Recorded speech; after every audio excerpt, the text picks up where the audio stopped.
Welcome back to the channel. This is Trendy Storm and you are watching What If Naruto Was Chosen by a Blade of Destiny. If you enjoyed this video, please like, share and subscribe to this channel. Not wasting no more time, let's start the story. Looking sorrowfully at the recently excavated graves of Zabuza and Haku, 14-year-old Naruto reflected, if only we could have known each other somewhere else, then we could have been friends. Then he circled back toward Tazuna's house when he smelled blood on his way back through the woods. He turned to look around and saw a cougar with its paw stuck in a bear trap. Naruto scowled and asked himself, should I kill it or let it go? As he approached the cougar slowly and it growled at him. Easy there, I'm not going to hurt you, he said, looking into the cougar's eyes and slowly raising his hand. He stopped when he was about 2 feet away, and the cougar gave him a growling look for almost a minute before returning to its task of removing its paw from the trap. The cougar bit Naruto's arm as he reached slowly for the trap, but Naruto simply accepted the bite and proceeded to grab the trap and pull it apart. The cougar immediately leapt back as soon as it felt free, turned, and fled with a limp. Before continuing his journey, Naruto said, "You're welcome," with a sorrowful smile. The cougar returned to the clearing after Naruto had left it. Approached the spot where Naruto's blood had fallen briefly before it healed from the bite, licked the blood up, and then looked in the direction Naruto had gone before sprinting back the way it had come.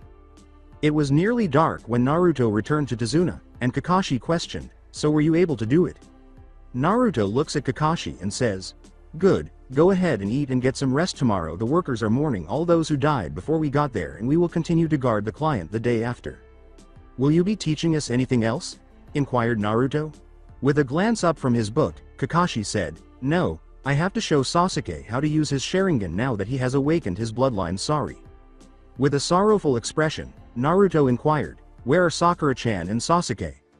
Kakashi stated, "Sakura is doing the dishes in the kitchen and Sasuke is resting, being put in a false death like he was weak in you." With a nod, Naruto approaches the plate on the table and starts to eat. He then hurried to take a shower and climbed into bed.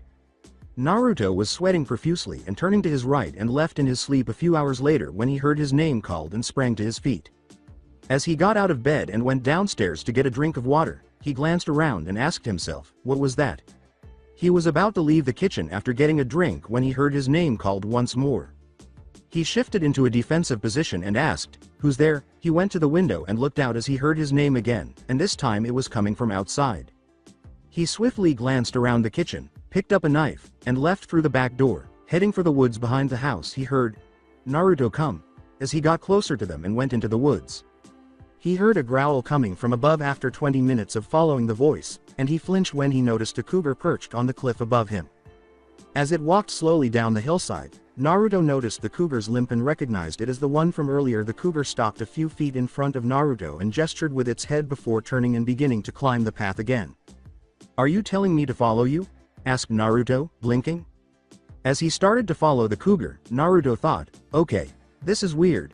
The cougar paused, looked at him, and then slowly nodded yes with its head.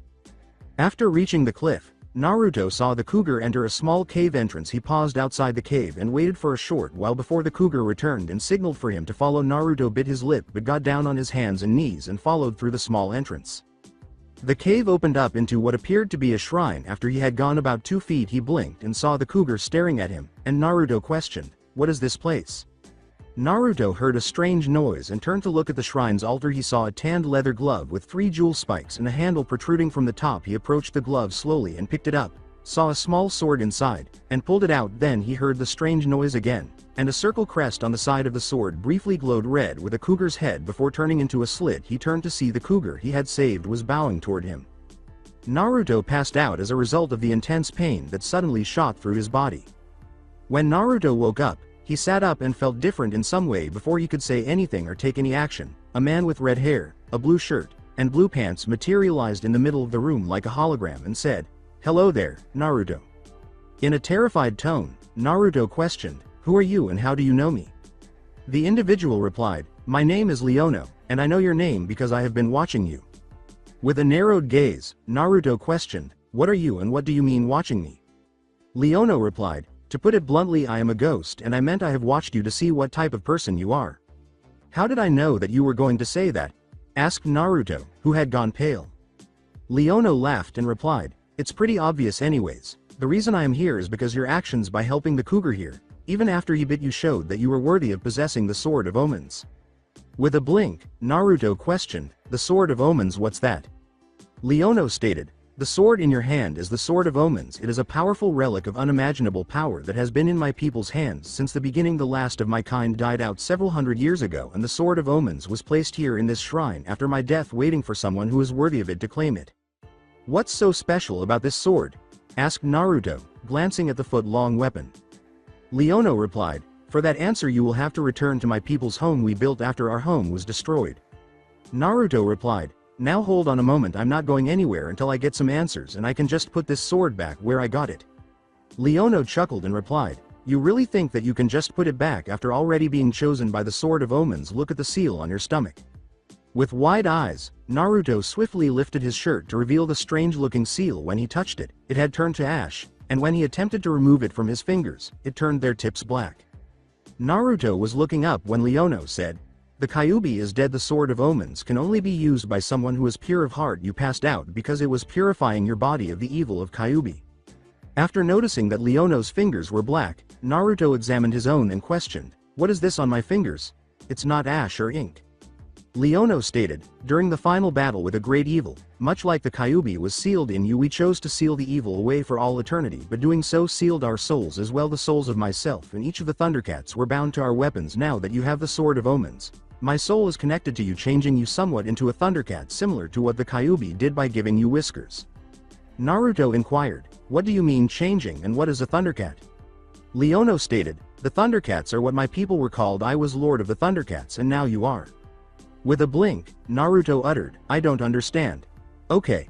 Consider the Thundercats as a clan with a distinct bloodline. Now you are gaining my bloodline," Leono said after appearing to pause for a moment. "What exactly is going to happen to me?" Naruto asked, his eyes widening for a moment. Leono explained, "Your fingers will be permanently stained black like mine, or as well as gaining a little bit more clawed. You will gain quicker reflexes. Your eyes will become slitted. Your ears a little pointier with heightened senses. You will also gain the ability to speak to and understand cats." With a blink, Naruto said, "Cats?" Leono replied, "Sorry about that. What I mean is any feline you will be able to communicate with: lions, tigers, cheetahs, panthers, cougars, even normal cats." In a bewildered tone, Naruto remarked, "So I basically got Kiba bloodline but for cats instead of dogs." Leono replied, "I believe so, but each or the other Thundercats will have different abilities." "Wait," said Naruto, "what other Thundercats?" Leono said, "You must go to our home and find the other weapons and form your own clan. You must learn our ways. You must search for our home. Farewell, Naruto, Lord of the Thundercats," as he disappeared. For a moment, Naruto's eyes felt heavy, and he fainted.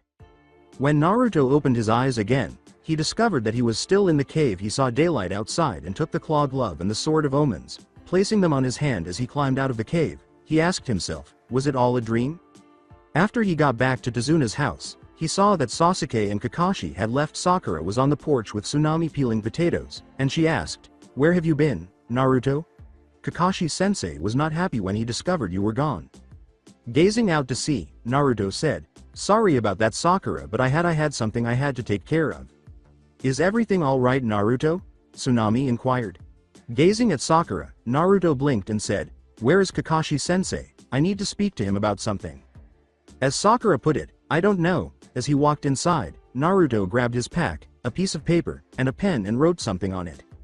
He then walked back outside and handed the letter to Tsunami, saying, "Something important has come up and I have to go for a little bit. Can you give this to Kakashi-sensei and only Kakashi-sensei?"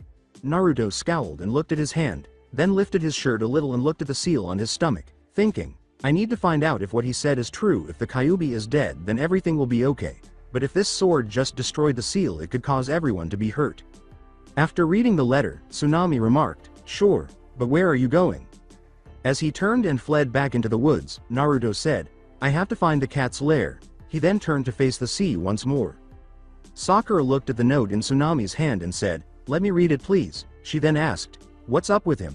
He is acting stranger than normal, and what's the cat's lair?" Tsunami pocketed the letter and said, "Sorry, Sakura." Naruto said, "Only Kakashi. Whatever is in this letter is important to Naruto. If he wanted you to know, he would have told you. Sorry." After 10 minutes or so of running through the woods, Naruto paused and asked himself, "But where do I find the cat's lair? It could be anywhere." When the sword made its calling sound, Naruto examined it in his glove and took it out to see the cougar head on it once more. "What is it?" he asked, drawing the sword closer to his face to get a better look. He felt his eyes change, the guard on the sword curved as the cougar head transformed into a slit eye, and all of a sudden he saw a black-headed, white cougar made of stone. The image he was viewing then zoomed out to reveal a valley, a snow-capped mountain range, rocky terrain, and finally a desert before revealing the bridge Naruto was defending. The vision then ceased, and Naruto asked himself, what was that? When Leono unexpectedly showed up, he said, that Naruto is why the sword is called the Sword of Omens, it has the ability of sight beyond sight.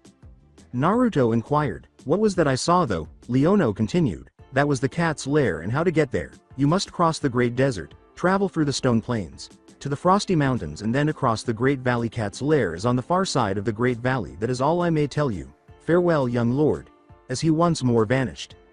As he slowly reached up and untied his head, Naruto thinks, the great desert would be Suna, and if I remember the geography correctly that Iruka-sensei made me memorize, then the stone plain would be Iwa. The frost mountains would be Kumo, but no one's ever completely crossed the mountains of Kumo. I don't think Iwa doesn't like Konoha, so they can't see my head. He blinks. He bit his lip and scowled, thinking, but this was Iruka-sensei, I can't just leave it here. Turning, he started walking through the woods until he reached the graves of Haku and Zabuza. He looked at the graves, then proceeded to Haku's grave, dug a little at the foot, buried his head there, and said, Haku, please watch this for me until I return, it's very precious to me. As Naruto turned to face Kakashi, who was standing there with his arms folded, a voice he recognized asked, and where are you going, Naruto? What are you doing here, Kakashi-sensei? Asked Naruto, scowling. Naruto wrote a note, which Kakashi held up and said, explain please. As he lifted his shirt, Naruto sighed and said, I don't know how to explain it. You're going to think I am crazy or something, but I'm not. Yesterday when I was coming back from the graves here, I found a cougar with its paw trapped in a trap. I decided to free it and it bit me in the arm and ran off after it was free. Then last night I woke up hearing someone call my name and I followed the voice and it showed me a shrine where this was. He held up his left arm, which was adorned with the glove and the sword. What happened next? Kakashi asked, scowling behind his mask. Naruto continued, I touched these and I passed out in a great pain. When I woke up I saw this. Well, he called himself Leono and he was a ghost of sorts. He told me how his clan called the Thundercats were fighting a great evil and sealed the evil similar to what was done to Kyuubi, and that it cost his clan to be sealed in each of their weapons. He was sealed to the sword here, and this sword is called the Sword of Omens. He claimed that the sword purified Kyuubi because it can't be used by anyone unless they have a pure heart, and somehow I am gaining Leono bloodline. He raised the hand that now had the tips of the nails were black. As the guard turned again, Kakashi walked over and glanced at Naruto's hand, then at the sword and glove, and finally at the seal. He was about to touch the seal when the sword made its calling noise once more, and Kakashi leapt back into a defensive stance. Naruto then grabbed the sword and held it to his face, saying, Sword of Omens, give me sight beyond sight. Naruto began to run as soon as the sword returned to its normal state, saying, we have to hurry, some of the mercenaries have captured Inari and are holding him hostage in a warehouse. Naruto looked at Kakashi and said, what? We have to hurry? Kakashi grabbed his shoulder and said, stop. Kakashi replied, not until you tell me what that was just now. Your eyes turned red and gold and the sword changed to curve around your eyes. Naruto was saying, that was sight beyond sight. It shows me things. It showed me where the cat's lair is, and then it just showed me Inari who is in danger and where he is from here. Please, we must hurry. As Naruto nods and starts to leap through the trees, Kakashi scowled and said, okay, show me where. Naruto's reflexes and speed have increased some, but I don't like this, Kakashi thought as he followed Naruto. Did that sword destroy the seal, or did it really kill the Kyuubi? About 15 minutes later, they arrived at a warehouse, where Naruto landed on a tree branch, knelt, and uttered, he's in there. Gazing at the warehouse, Kakashi landed on a branch above Naruto and questioned, are you sure? Naruto replied, yeah, this is the building the sword showed me. When a growl was heard, Kakashi's eyes narrowed, and he tensed up, looking down as Naruto asked, what was that? The cougar growled at Kakashi when he saw it, but Naruto heard him say, if you wish, Lord, I can scout the building and find out how many people are inside. Naruto replied, okay, but be careful also. If you see a little boy in there, count how many people are around his position. When the cougar ran toward the building, Kakashi questioned, what was that? Naruto replied, that's part of my new bloodline. As the new lord of the Thundercats, I can talk to any feline and understand them: lions, tigers, cougars, or even Tora. After a few minutes, the cougar crept back toward them and sat down at the base of the tree they were in. There are 6 men inside and 1 by the boy. 3 are passed out drunk. 1 is in the office at the top of the stairs, and 1 by the main door, Kakashi said, frowning behind his mask. Thanks, do you have a name? Said Naruto. They said, Tira, my lord. Naruto replied, thank you, Tira. You have been very helpful. There are 6 men inside with Inari. 1 is guard around him, 1 by the main entrance, 1 in an office up a set of stairs, and 3 passed out drunk, Kakashi-sensei. Kakashi stated, I see. All right, Naruto. I want you to create 5 Kage Bunshin and wait until my clone is dispelled before sending them to attack from the main entrance. I will sneak in and get Inari to safety, while making a Kage Bunshin. Kakashi shushined to the top of the building and started to enter covertly through a skylight as Naruto nods. After a few moments, the Kage Bunshin vanished in smoke, and Naruto put his hands together and uttered the words, Kage Bunshin no Jutsu. As 6 Kage Bunshin emerged, Naruto said, I need to find out about this sword to see if Kyuubi really is gone. Give this to Kakashi to give to Iruka-sensei. He then gave him his Hiid before turning and hastily departing.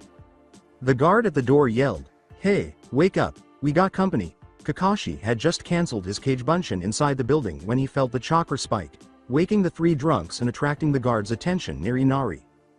Before the guard could react, Kakashi landed behind him and stabbed him in the back of the head. He then grabbed Inari and shone away.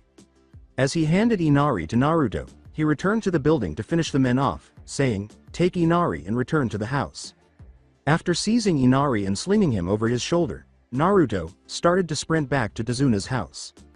After reaching the still unfinished bridge, the real Naruto took one final glance behind him and said, I'm sorry. He then ran down a support beam, dove into the water, and started swimming toward the shore, which was still more than 2 miles away. When Naruto returned to Tazuna's house, Tsunami screamed, Inari, and gasped as she rushed over to Naruto, who untied him. As he gave her a hug, Inari cried out, Mom? Tsunami asked Naruto, what happened? As she turned to face him. I got captured by some of Gato men and they had me tied up in a warehouse when Kakashi and Naruto-san came and saved me, Inari said before Naruto could respond. With soft eyes, Tsunami said, Thank you. According to Naruto, it's no problem. Sakura replied, So what was so important that Kakashi-sensei left in a hurry to find Yubaka? As Naruto opened his mouth to speak, Kakashi entered the front door, saw Naruto there, and remarked, Good, you're still here. Is Inari okay? Yes, replied Tsunami, thanks to you and Naruto. Now, Naruto, Kakashi said, turning around, we still need to talk about that. Naruto stated, Kakashi-sensei, you and me both know at this point I'm a danger to everyone, and until we find out about if what I told you is true or not, it could be very bad. According to Kakashi, I know that. When 6 dogs appeared, Kakashi said, No time to explain. I need you to track this scent and find Naruto for me fast before he leaves the island. Naruto said, Then you know what has to be done. Give this to Iruka-sensei for me. He held up his Hiid before he went up in smoke, shocking everyone. Kakashi said, Shit. He grabbed the Hiid, bit his thumb, and swiftly went through hand signs before slamming his hand on the ground and saying, Kachiyose no Jutsu. Sakura questioned, What do you mean leave the island? As the dogs swiftly departed after sniffing the headband. Kakashi started to think quickly and said, Naruto has a medical condition that is classified that is dangerous to others if left untreated for too long. He informed me that he was having symptoms and he believes the only way he can protect all of us is to get away from us until the danger has passed. I told him I didn't think that was wise, but he went off without my permission anyways. Does that mean he's a missing nin now? Asked Sasuke. Kakashi replied, No, at least not yet. We will have to wait to inform the Hokage and see what he decides, since he was the one who classified all info on Naruto condition. In a terrified tone, Sakura questioned, What will happen if we catch his disease? Kakashi responded, It's not a disease, Sakura, and you can't catch it. You all know how I had you learn to control your chakra by climbing the tree. Well, Naruto chakra, when he becomes weakened, goes uncontrollable and attacks his own body, and people try to help him when he has those episodes and they sometimes get hurt from it. We think it's an unknown bloodline trying to activate, but since Naruto an orphan, we can't be for sure, and everything I have just said is classified, so you can't tell anyone or be locked up. Sakura was wondering, Is that what happened on the bridge with that red chakra he used to beat Zabuza apprentice? Kakashi replied, Yes. That was it acting up. Once it calms down again, I am sure Naruto will either return here or to Konoha. What triggers it, Kakashi-sensei? Inquired Sasuke. According to Kakashi, using too much chakra at one time they're back. Through the open door, a small pug entered the living room and said, His trail leads to the bridge and the water below it appears he swam away from the island Kakashi. Kakashi scowls and dismisses them, saying, "Thank you anyways." Tazuna replied, "If you want, since you guys have already saved our village to go and find him, I will release you to go." Kakashi paused for a moment and replied, "No, Naruto might come back here looking for us, it's best we stay here until the mission is done." And then he thought, it also gives Naruto a chance to get wherever it is he's going and get back before becoming a missing nin. I hope I am making the right decision. As Naruto crawled out of the ocean onto the shore of the Fire Nation, he felt as though he weighed a ton due to the amount of water in his coat. He took a deep breath, removed it, and threw it on the ground, thinking, "I never get cold anyways, besides these will be too hot for the desert." He then removed his shirt and cut off the legs of his pants, leaving him wearing orange shorts and the glove containing the Sword of Omens. He then started to head south, thinking, the moss is always on the north side of the trees and Suna is south, so I need to head that way. When he reached the edge of the forest at around noon, Naruto saw a small river in the desert ahead, thinking, "I guess I can get me something to eat and drink and wait until late this evening to cross the desert." He caught a couple of fish, cleaned them, ate them, and then rested before going to sleep. Naruto drank more water after waking up because it was almost dark, and he thought, "Damn it, I overslept, I guess I better get started." He then turned and started to walk out into the desert. An hour after dark, Naruto started to rub his arms in an attempt to restore some warmth as he noticed the wind cooling down and thought, maybe I shouldn't have left my cloths like that. When he heard a rattling sound in the wind, he kept walking through the desert, thinking, water need water. As the noise grew louder, he started to look around. Then he tensed when he noticed a rattlesnake curled up and was about to attack him when a blur appeared from the side and knocked it to the ground. Blood was dripping from the mouth of a small cat that Naruto saw holding the rattlesnake's body in place while the snake's head was lying slightly away. According to Naruto, "Thank you, how can I understand you, human?" the cat asked, blinking as it glanced at Naruto. As he displayed the sword with the eye transformed into a cougar, Naruto declared, "I am Naruto, the new lord of the Thundercats." "Pardon me, Lord Naruto, I was just searching for some food when you startled this snake, and I decided to have snake for the night. Would you like some?" the cat said, bowed, and its eyes widened. Naruto replied, "Thank you, but I already ate earlier, but if you could tell me where some water is I would be thankful." After burying the snake's body in a small hole, the cat yelled, "Follow me, Lord Naruto," and fled. Following the cat, Naruto thought, "Fast," the cat said, "This is the only source of water for 10 miles. My lord, if that is all, I will return to my supper." After Naruto had followed it to an oasis 15 minutes later. "Yes, thank you," Naruto said, and the cat fled. As he started to give him some water, he thought, "I forgot to ask his name. I wonder what type of cat that was. It looked sort of like a house cat, but its moves were definitely not a house cat." He made the decision to stop for the night and continue sleeping there after observing the moon and realizing it was late. Naruto woke up the following morning after being kicked in the ribs. He rubbed his ribs and turned to face the man who had kicked him. He had a hat with an hourglass on it, and half of his face was hidden. The man asked, "Who are you?" "My name is Naruto. Who are you?" said Naruto. The individual replied, "I'm the one asking questions here. What are you doing here in Suna?" As he surveyed his surroundings, Naruto remarked, "Passing through on my way through. I got tired after traveling this far and fell asleep here last night." "Where are you from?" the man asked. After scowling, Naruto remarked, "Wave. I've just come from Wave Country." "I see. And where are you heading?" Naruto, the man said. Naruto was saying, "I'm going to cross the mountains of Lightning Country to see what's on the other side." The individual grumbles and says, "You are a fool, boy. I'm taking you with me back to Suna because I'm not going to let your parents waste our village's times coming the desert for an idiot who doesn't even bring a canteen with him into the desert." Naruto stated, "I don't have parents and I'm not some weak little kid." According to the man, "Oh really, what are you then?" The man narrowed his eyes and asked, "Where did you say you're from, kid?" as Naruto bit his lip.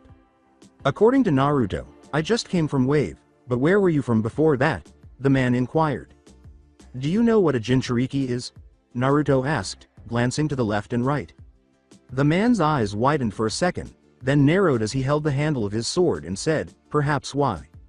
The man's eyes widened as Naruto said, "Until my mission in Wave I was the Jinchuriki of the Kyuubi no Kitsune." He saw the broken seal on Naruto's stomach and asked, "What do you mean was and what mission? Which village and rank are you?" Naruto stated, "Genin from Konoha. I came in contact with something that did something to me. It messed with the seal, which is why it looks like this." I don't know if it killed the fox or just destroyed the seal and the Kyuubi waiting for me to get somewhere so it can break free, so I am trying to get as far away from people while heading to where the thing I came in contact with came from to try and figure out what exactly happened to me. I don't want to see anyone get hurt if the fox is still inside me, so please just let me go, sir. I've got to get there as soon as I can before people track me down and drag me back. As the individual looked at him and replied, I will take you to see the case cage. If he believes your story, then I will request to escort you myself to the border of Wind Country because you make me want to believe you, but as Asuna Shinobi I must take you to the case cage. Naruto looked down and said, alright, I guess I don't have a choice. Before cutting Naruto on the back of the neck and knocking him unconscious, the man said, my name is Baki. While he was asleep, Naruto had dreams in which he witnessed Leono using the Sword of Omens in numerous battles. When Naruto woke up, he was on a stone bed in a stone room with a single steel door on the far side of the room and a small window with bars. After setting up, he discovered a cup of water and drank it quickly, which caused him to cough. The case cage received a signal from the guards outside the door when they heard the cough. When the cell door opened 10 minutes later, Baki entered with a man wearing cage robes and a hat, but his face was hidden. Thinking quickly, Naruto bowed to the case cage. The case cage responded, I see you are quick to recognize a superior. Baki here has told me you claim to have been the Jinchuriki of the Kyuubi no Kitsune, is this correct? Yes, Naruto replied. What is your name, boy? Asked the case cage. According to Naruto Uzumaki, after a moment of widening, the case cage exclaimed, I see. How exactly did you lose the Kyuubi? Naruto replied, I had a sword and a claw-looking glove when I was found. Yes, we are holding it until I decide what to do with you, the case cage said. Naruto clenched his teeth and replied, it's what did it to me, sir. The sword is called the Sword of Omens and it's sort of a clan relic. The clan it belonged to has died out, but the sword chose me to restart the clan, and it claimed that it can't be used by anyone who is not pure of heart, so it said it killed the Kyuubi to make me pure. Are you saying the sword is sentient? Asked the case cage. Naruto replied, no sir, the last lord of the Thundercats, that's the name of the clan the sword belonged to. He said his clan was fighting some great evil and they used a jutsu similar to how the Yondaime sealed the Kyuubi into me, but they sealed the evil away, but all the members of his clan had their souls sealed in their weapons until someone came along who passed their test to restart their clan. For some reason I was selected and I've been slowly changing. What do you mean by changing? Inquired the case cage. Naruto glanced at his hands and said, my hands are becoming clawed. I can see perfectly at night. I can talk to felines like the Inuzuka clan in Konoha, and with dogs my reflexes and speed are also increasing, and I notice I'm about 3 inches taller than I was yesterday. So your eyes have not always been slitted, the case cage remarked. Naruto looked up and said, they're slitted now. No, they never been slitted before. Are they still blue? Is my hair still blonde? According to the case cage, it's got some red in it now. With a frown, Naruto uttered, I see. So why are you trying to get to the mountains of Lightning Country? Inquired the case cage. Naruto stated, the sword it showed me the ancient home of the Thundercats. I thought if there was any place I could find out if the Kyuubi was really gone, then that is where I should start looking. After giving Naruto a quick glance, the case cage said, I tell you what, Naruto, I have a proposition for you. You see, my youngest son, Gaara, is a Jinchuriki like you were. But unfortunately the demon inside him has taken over him and now kills my people without a care in the world for its own sick twisted pleasure, the case cage said, causing Naruto's eyes to widen. It is a terrible thing for me to see my son body being used by the demon killing people for his own sick twisted fun, but I can't bring myself to kill him to free his soul. Baki shot a glare at the case cage back, looking somewhat scared, and the case cage responded, it's been several years now since the demon took control and has killed several hundred of my people. Are you sure the demon has taken control? Asked Naruto, biting his lip. The case cage responded, yes, on every full moon he transforms into a 100 feet tall sand demon and my people have to hide in shelters to keep from being killed by it. If you would be willing to see if your sword could stop the demon like it did for you, then I would be willing to let Baki here take you to the border like he requested so you could continue your journey. Would you try and save him for me? With an earnest plea. Baki closed his eyes when Naruto took a deep breath and said, I can try. The case cage turned and glared at Baki, who replied, I understand, case cage-sama. The case cage nodded and left the room. Excellent, he is currently outside the walls of the village. Baki here can take you to where he is, please. Do your best to end my son's suffering. When Baki said, follow me, as he left the room, Naruto scowled and got to his feet. He was then given his sword and glove, which he put on and thought, I think he's lying. After a few minutes of silently strolling through the village, Naruto questioned, Is he really a demon like the case cage claimed? Baki stated, he has killed people like the case cage claimed and has taken the form of Shukaku on the nights of the full moon. Naruto was thinking, but you avoided the question I asked if he really was the demon. After leaving the village walls, Baki stood atop a sand dune a short while later and shushined away, saying, he's just at the corner of the village walls over there, I will let you take it from here. Naruto scowled as he started to move in Gaara's direction, thinking, there are ambu-looking guys on the wall watching me, looks like I don't have a choice. As he reached the final sand dune, he noticed a red-haired boy his age sitting in the shade of the village walls, mumbling to himself. Gaara turned to face Naruto as he scowled and said, "Hey."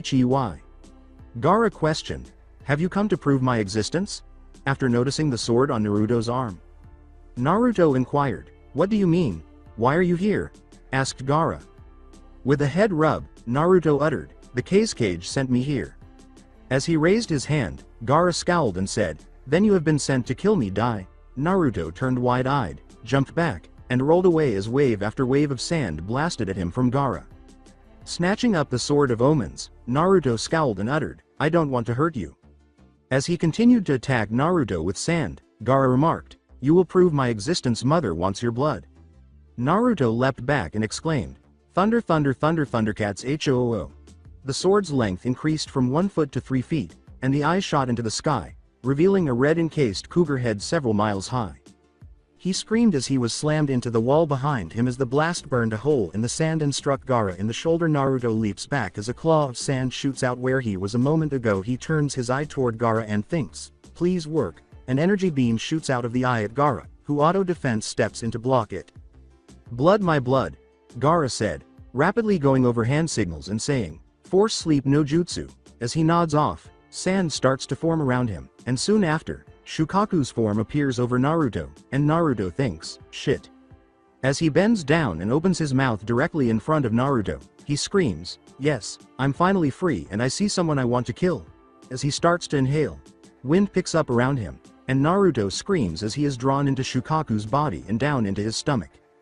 Now I shall crush you and drink your blood, Shukaku declared. This made Naruto frightened, especially when he heard Leono's voice say, call on the Eye of Thundera again, Naruto. With his eyes closed, Naruto screamed, thunder thunder thunder thundercats hoo, while holding the sword in front of him. The case cage scowled on the village wall as he watched Naruto be ingested, thinking, looks like the boy failed, not like I expected him to succeed anyways. What's that? A red glow was visible emanating from Shukaku's stomach. When Naruto realizes he is still alive, he looks up and sees the red eye beam shooting at the roof around him. He screams, hoo. The beam keeps blasting into the roof until it finally bursts through the wall of sand and into Shukaku's body, blowing the head off the demon's shoulders when it reaches his neck.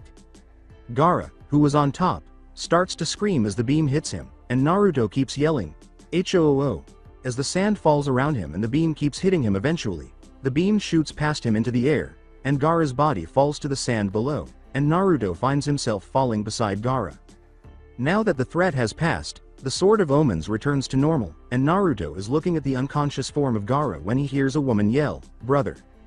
He turns to see a blonde girl who is only a few years older than him running over to where Gaara is. She stops and gently moves her hand toward him, and when she touches him, her eyes widen, and she says, please be okay, brother. She checks him and finds that he is fine, but then notices that the black marks under his eyes are disappearing, and Naruto coughs. The girl then draws out a kunai and demands, who are you and why did you attack my brother? When Baki said, stand down Temari, the case cage ordered him to. How is he? Naruto was about to say something. When Temari hears this, she frowns and remarks, he seems to be just out, but the marks under his eyes are getting better. As Baki approaches Gaara, he lifts his shirt and exclaims, the seal, it's destroyed.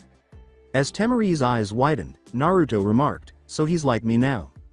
Baki began to speak, but the case cage interrupted, saying, if so then kill Gaara, he's no further use to me. This caused Naruto to widen his eyes.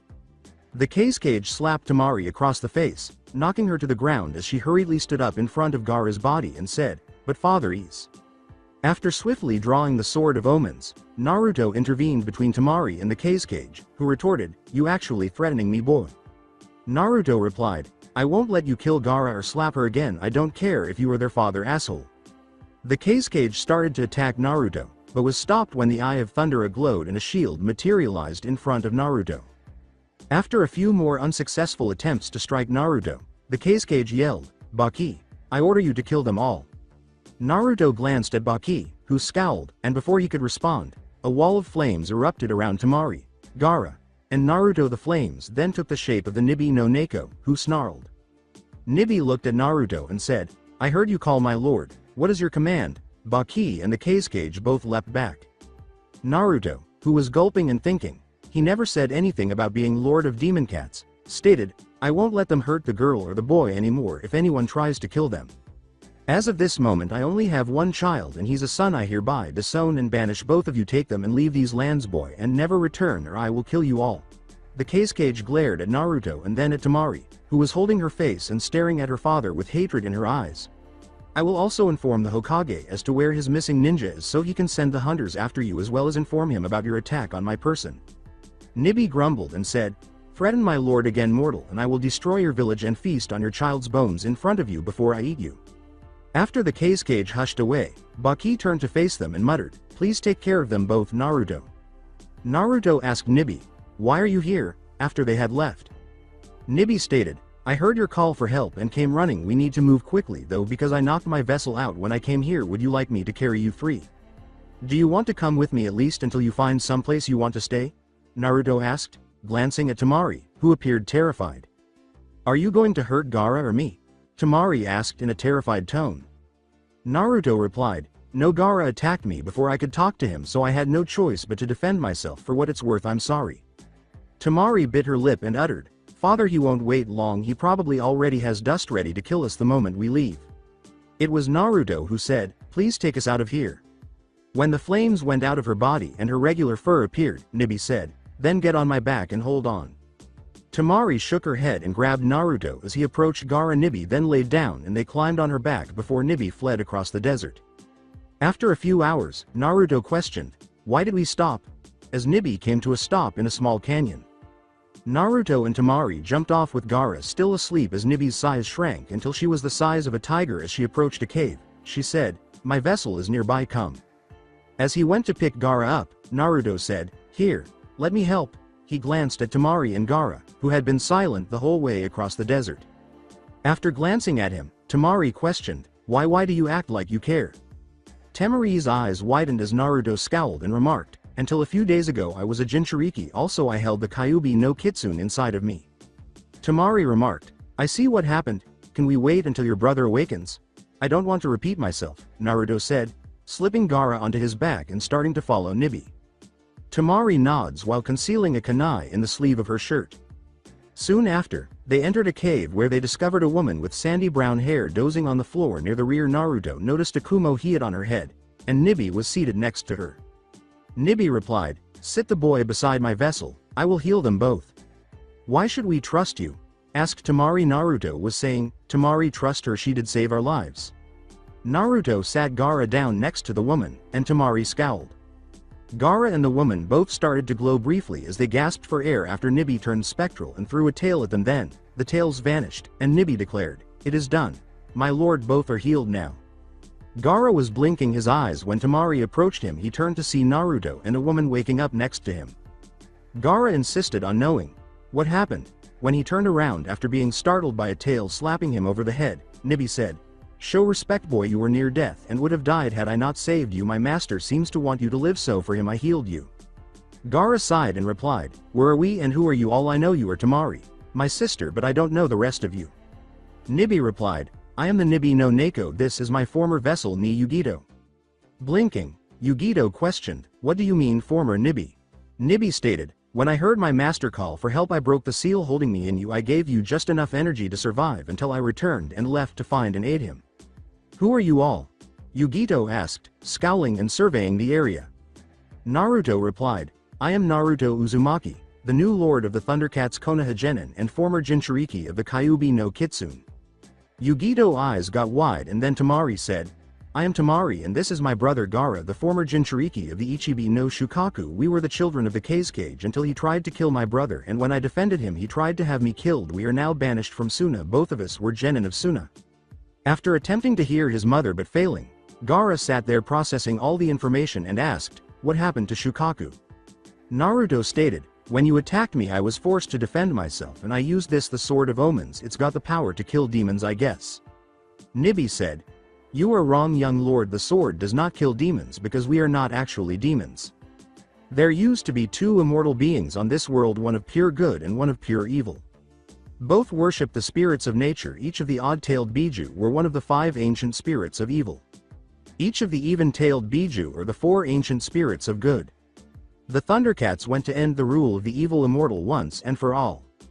To do so required a sacrifice. The good immortal had the ancient spirits of good to help the Thundercats to seal away the evil immortal. The evil immortal called forth the ancient spirits of evil to aid him to defeat the good. In the end, when everything was done, the evil immortal was sealed in a tomb of the good immortal inside the tomb of the evil immortal that can only be opened with the powers of both the ancient spirits of good and the ancient spirits of evil.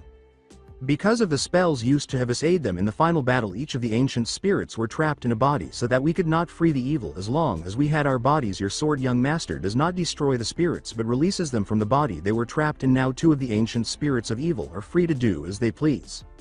Naruto remarked, "But I was told the sword purified me."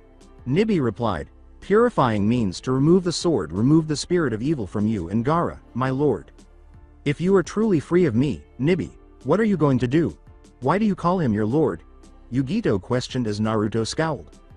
Nibi stated, "The Thundercats were a noble race. Justice, truth, honor, loyalty. This was the code of the Thundercats. For him to hold that sword and for it to let him hold it means that he has those qualities in his heart. The Thundercats earned my respect, so I will follow the new lord of the Thundercats. As an ancient spirit of good I honor those who are good. Besides, the lord of the Thundercats is lord of all cats." After scowling at this, Yugito turned to face Naruto and remarked, "He doesn't look like much." It was said to Yugito, "Neither did you kitten when you were his age." Yugito thought, "How can I still hear you, Nibi?" as his eyes widened. Nibi was speaking to her in her head. "You are a part of me, child. I have passed down through 4 generations of your family, going to the firstborn female of your family, and since you are my daughter as much as your real mother was, just because I chose to follow the young lord does not mean I will abandon you. If you need me, just call and I shall come." Yugito was thinking, "Thank you, mother," then replied, "Well, I guess then this is where we must part ways. How long was I out?" According to Nibi, only a half a day. Well, good luck. I would stay and chat more and try to understand what is going on, but I was on a mission when the furball here knocked me out. I have my duty to my village. CYA. Yugito nodded and turned to face the 3 teenagers before she departed in a flash. Everyone fell silent after she left, so Nibi questioned, "What is your plan, lord?" Naruto let out a sigh. "I am on my way to Cat's Lair, the home of the Thundercats. The truth of the Thundercats is there along with the other enchanted items." With a blink, Tamari said, "Enchanted items, what do you mean?" Naruto stated, "Since I found this sword I am merging with the spirit of the last lord of the Thundercats. When the Thundercats fought the evil, Nibi was talking about each of their souls were sealed in their weapons. By claiming the weapons and merging with the spirit inside them, the Thundercats are being recreated. It's like a bloodline in a way, at least that's the way it was explained to me."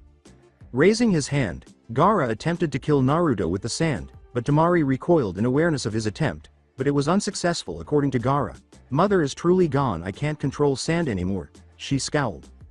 Naruto stopped and said, "Look, I don't know what is all awaiting me at this cat's lair, but if you want you can come with me. Maybe there is some gold or jewels or something of value you can find to help you both start a new life, since it's my fault your old life is destroyed."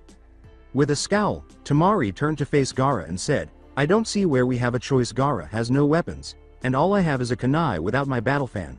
I don't have anything to help defend me besides what little taijutsu I know." "Pardon me for asking you, Tamari and Gaara, but what would you do if you were given a new life, a new purpose?" Nibi asked after glancing at Naruto, Gaara, and Tamari before turning to the wall behind them and noticing something that no one else was observing. Naruto asked, "What are you talking about, Nibi?" after Tamari and Gaara had given her a look. Nibi said, "None of you 3 will make it to Cat's Lair as you are now my lord. Even with my help you won't make it. The world has changed greatly since the time of the previous lord, and while the Cat's Lair still stands as it was left, none of you would make it. I however could make it myself, but I can only carry so much. The question is, what should I carry if I go in your place? I could get what gold or jewels they had, though it won't be much, but enough to start a simple life somewhere for Tamari and Gaara." But if I do that, then you will be the only Thundercat, my lord, since I will only be able to make the trip once myself because of the danger and the trouble to get there, and the rest of the Thundercat legacy will be lost. But there is another option. I could get the enchanted weapons that you spoke of and return them here, and with them Tamari and Gaara could both merge with the spirits in the weapons and become Thundercats, just as you are. From what I understand, you used to be shorter with blonde hair and blue eyes that were not slitted. Also your hands were not clawed as they are, and you did not have night vision or the ability to understand any cat. How do you know what I used to look like? Scowled Naruto. Nibi stated, I am part spirit, so I can see other spirits. The spirit of Leono, the previous lord, is with you as you merge with him. He spoke to me a moment ago and he told me that he searched the souls of both these two here and said that they are both like two of the nobles of the Thundercats, and he would feel honored to have them carry on those nobles' legacy. The choice is theirs and yours, though my lord, I am merely a messenger. Naruto looked at him and replied, the choice is not mine to make. Nibi, the choice is Tamari and Gaara. If they want to become Thundercats, then I have no reason to stop them, but I will not force them to do it, and neither will you. I owe them both for taking away their home and family, and I will do all I can to give them back what I took by encountering them. What happens during this merging? Inquired Gaara. Naruto stated, for me, I passed out a few hours, and then when I sleep I have dreams about how Leono did things. This is all new to me, so I don't know. Are you serious about this, brother? Tamari asked, glancing at Gaara. Gaara stated, without mother, I have nothing to protect me. Father will only wait so long before he sends someone after me and you. You're right, said Tamari, scowling. I don't mean to offend, but your dad is a jerk, Naruto said. Tamari laughs and replies, you have no idea. He really isn't a father but more of a sperm donor in my opinion. He cares more about the power of being Kazekage than he does for any of his children. With a downward glance, Naruto uttered, was he ever nice to you? Why do you want to know? Asked Tamari, looking up. Naruto clenched his teeth and said, I'm an orphan. I've been hated by most of my village all my life, and until a few months ago I didn't even know why. The looks, the whispers, the way they never see you but the demon inside you. The loneliness, said Gaara. Naruto nods, and Tamari says, I don't even know who my parents were. While remaining silent and dejected between Naruto and Gaara. All three teenagers turned to face Nibi as she said, Kushina Uzumaki, also known as the Red Death, and your father was Minato Namikaze, the Yondaime Hokage of Konoha. Naruto inquired, how do you know this? Nibi continued, cats are also the guardian of the dead. We help watch the spirits who remain in this world with unfinished business until it is done. Your mother spirit has watched over you all your life, and she's sorry for dying and leaving you alone. She wishes she could have been there for you and comforted you, and she wants you to know that she's proud of you and loves you. She also says the red hair makes you look like her, since she's a redhead with green eyes and your father was blonde hair and blue eyes.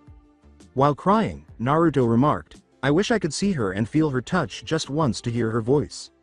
Everyone watched as Nibi's shape gradually changed, taking on a human appearance before resembling Kushina, who glanced at her hands before slowly turning to face Naruto and whispering, my son. Mom, was choked out by Naruto. I love you, my son. You're on your way to becoming a good man. Remember what your friend Haku said and be proud of who you are, not what other people think you are. Show the world the legacy you have been chosen to carry, not just the legacy of the Thundercats, but the legacy of your father and me. Find yourself loved ones and live a long and happy life, my son. Kushina nodded, and Naruto leapt forward and yelled, MOM. Kushina rubbed her hands into his hair while he held her. Why does this sound like a goodbye? Naruto choked out. Kushina looked sad and said, for now it is just an until we meet again. This is what I've been waiting to cross over for. I wanted to see you grow and to hold you just one more time. Now that I can cross over and wait for you. I want to hear all your great stories when you get there, and know that I am proud of you and love you. Goodbye, my son. As she started to fade away. When the body of Nibi took Kushina's place, Naruto sobbed. For a while, Naruto sat there in tears until he felt Temari's arms envelop him. Don't cry unless you're happy, she said. I promise from here on all the tears I cry will be tears of joy. Believe it, Naruto said, with a small smile, recalling Inari. As Naruto's eyes grew heavy and he passed out, Tamari grinned. After passing out, Tamari turned to face Gaara, who was staring at Nibi. Tamari froze when she turned slowly and muttered, Mother. Tamari was lying on the ground close to Naruto when he woke up, and a small fire was burning in the cave. Gaara was observing the fire, and Naruto inquired, where is Nibi and what happened? Gaara stated, Tamari and I have decided to follow you and become Thundercats. Nibi has gone to get the items you mentioned. She told us to wait here until she returns. With a frown, Naruto questioned, why did you agree? Tamari, who had been sleeping lightly, heard them talking and replied, because we wish to honor our own legacy, the legacy of our mother. After you passed out we got to speak with our mother spirit like you did, and after she left we decided to honor her memory by becoming Thundercats. I wish our other brother would have been here also, but I doubt we will ever see him again." Temari asked Naruto to raise his head by grasping her hand.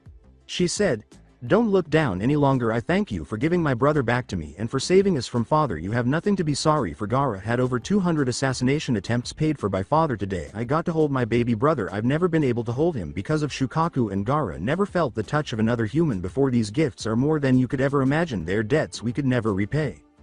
Naruto replied, "No, they are not debts, they are my way of saying welcome."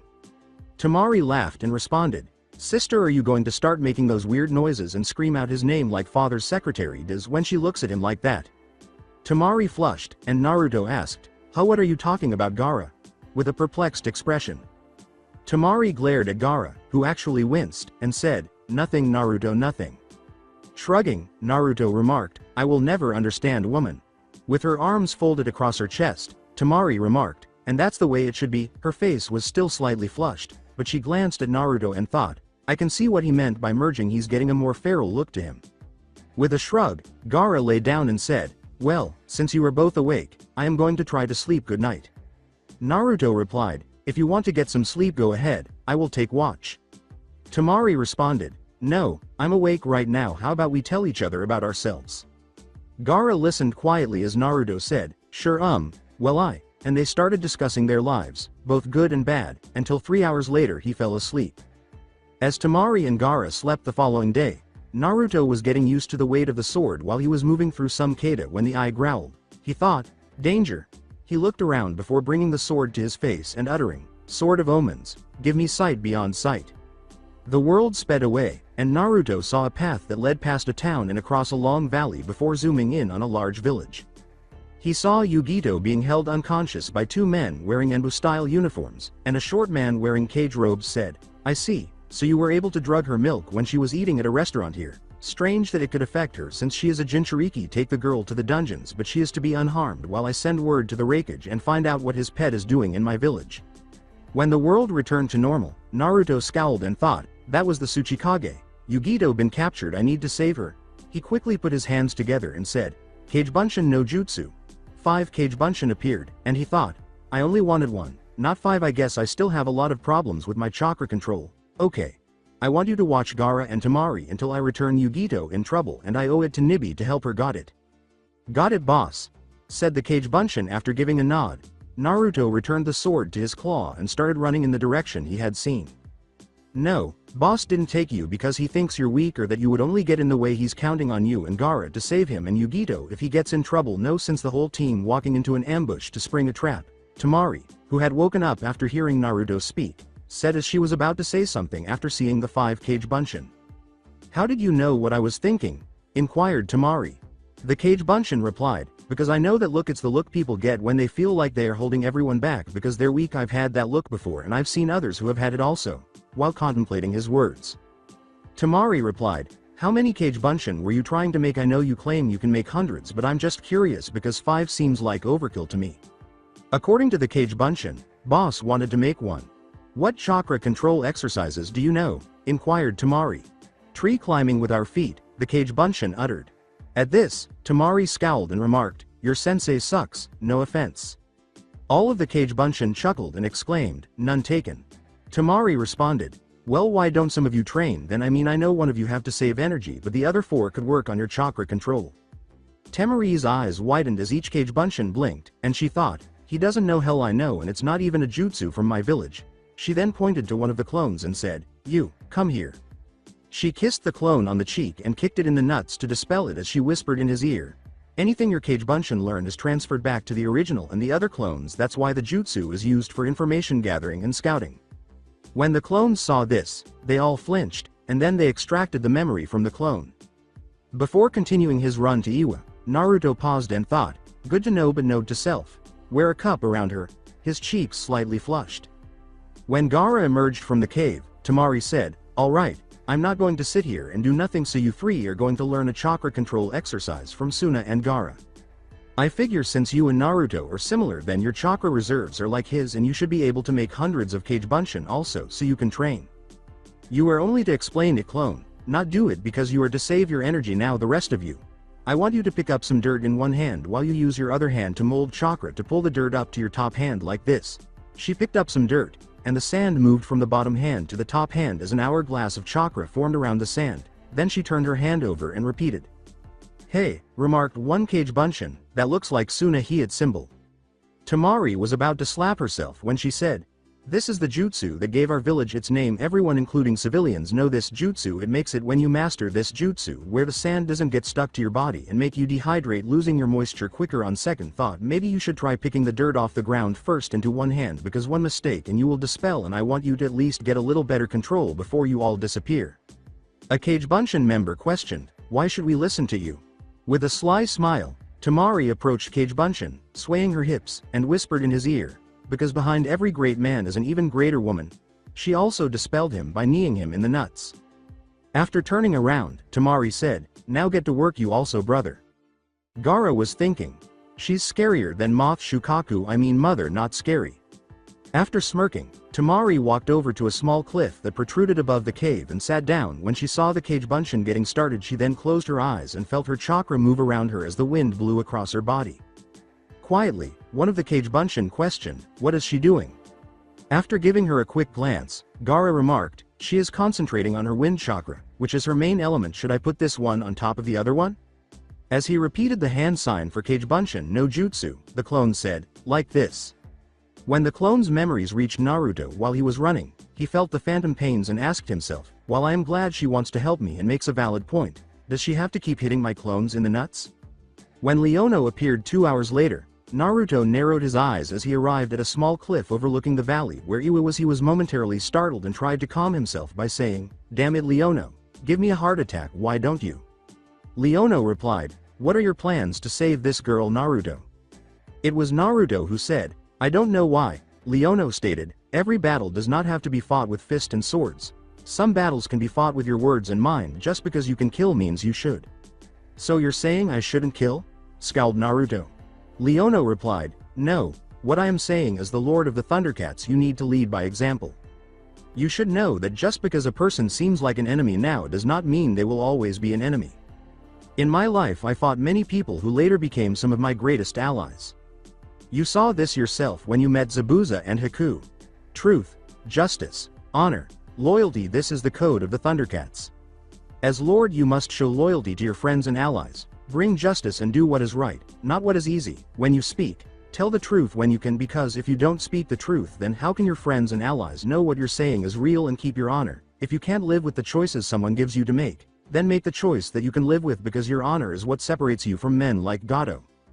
Remember, you are the Lord of all cats. Farewell, young lord, as he vanished. Naruto was thinking, how can I save Yugito if son of a, then replied, I see, I wouldn't thought about that, thank you Leono. When Naruto arrived at Iwa's gates, a guard there commanded, halt, tell me why you came here. Naruto replied, I am Naruto Uzumaki, Lord of the Thundercats, and I wish to see the Tsuchikage about the girl his men captured earlier. I was the one who sent her here, not the Raikage. After giving Naruto a quick glance, the guards remarked, you don't look like much of a lord to me. Naruto replied, it is a title showing I am the leader of my people. Now can you please send word or allow me to pass to meet the Tsuchikage? After all, you would not want to be responsible for ruining relations with a potential ally, now would you? A few moments after the guard scowled and gestured, a man wearing Enbu-style clothing and a white mask emerged from the ground, and after the guard whispered in his ear, the man vanished into thin air. After a few minutes, the man rose from the ground and turned to walk through the village, saying, follow me.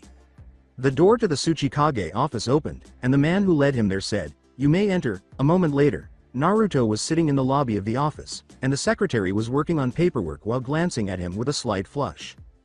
The Tsuchikage was seated in his seat when Naruto nodded and entered the office. He turned to face Naruto and remarked, I hear you claim you sent a girl here to my village, a cloud nin. Yugito, Naruto said, yes, I sent her here. The Tsuchikage inquired, why did you send her here and why did she listen to you?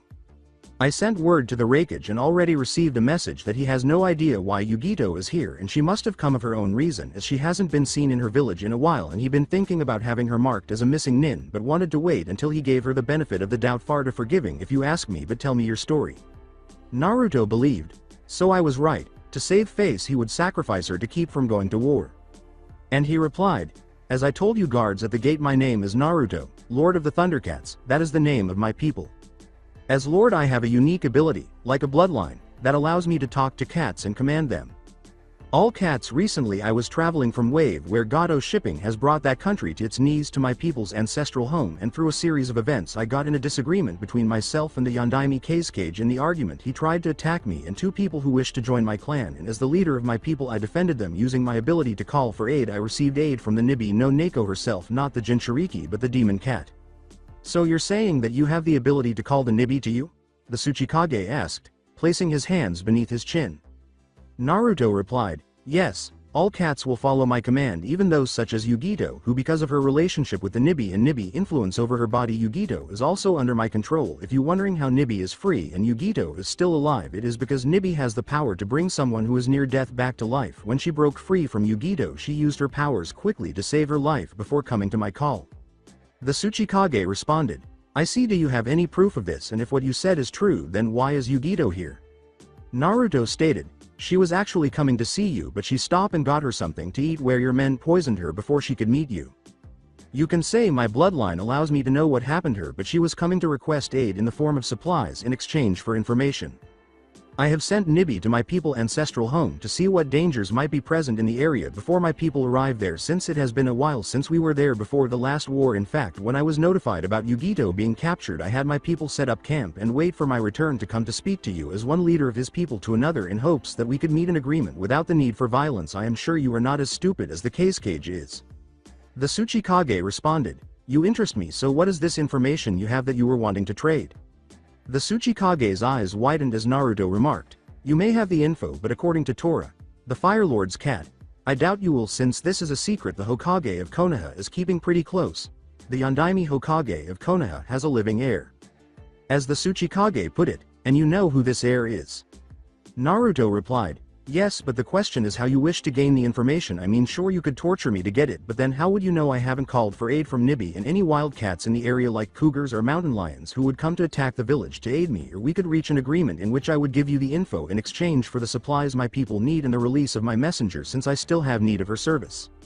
Tsuchikage inquired, "And those needs are?" Naruto stated, "I must pass through Lightning Country to reach my ancestral home, and I am sure I will have to encounter the Raikage, so having one of his nins lead me to meet him would help smooth things over without too much trouble, so we can pass through his control without incident.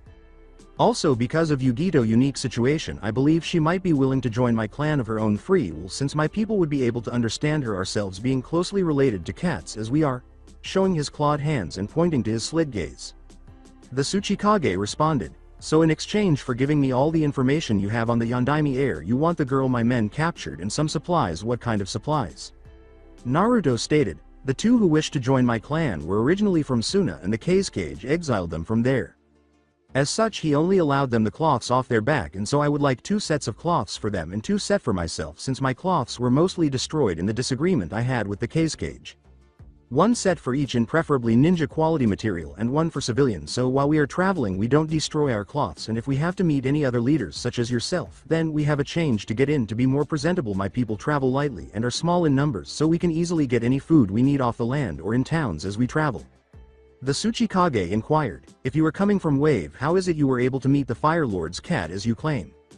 Naruto stated, "A man by the name of Tazuna is currently building a bridge from Wave to the Fire Country. I was with Tazuna when he made his request for aid from Konoha to help protect him and his bridge until it was completed to free their country from the control of Gado shipping. It was easier to get supplies in Konoha to start my journey than to pay so much more in Wave from Gado, who monopolized all trade there. I met Tora during that time, since apparently the cat escapes the Fire Lord's wife several times a day and she pays a D-rank mission every time to have a genin team capture it."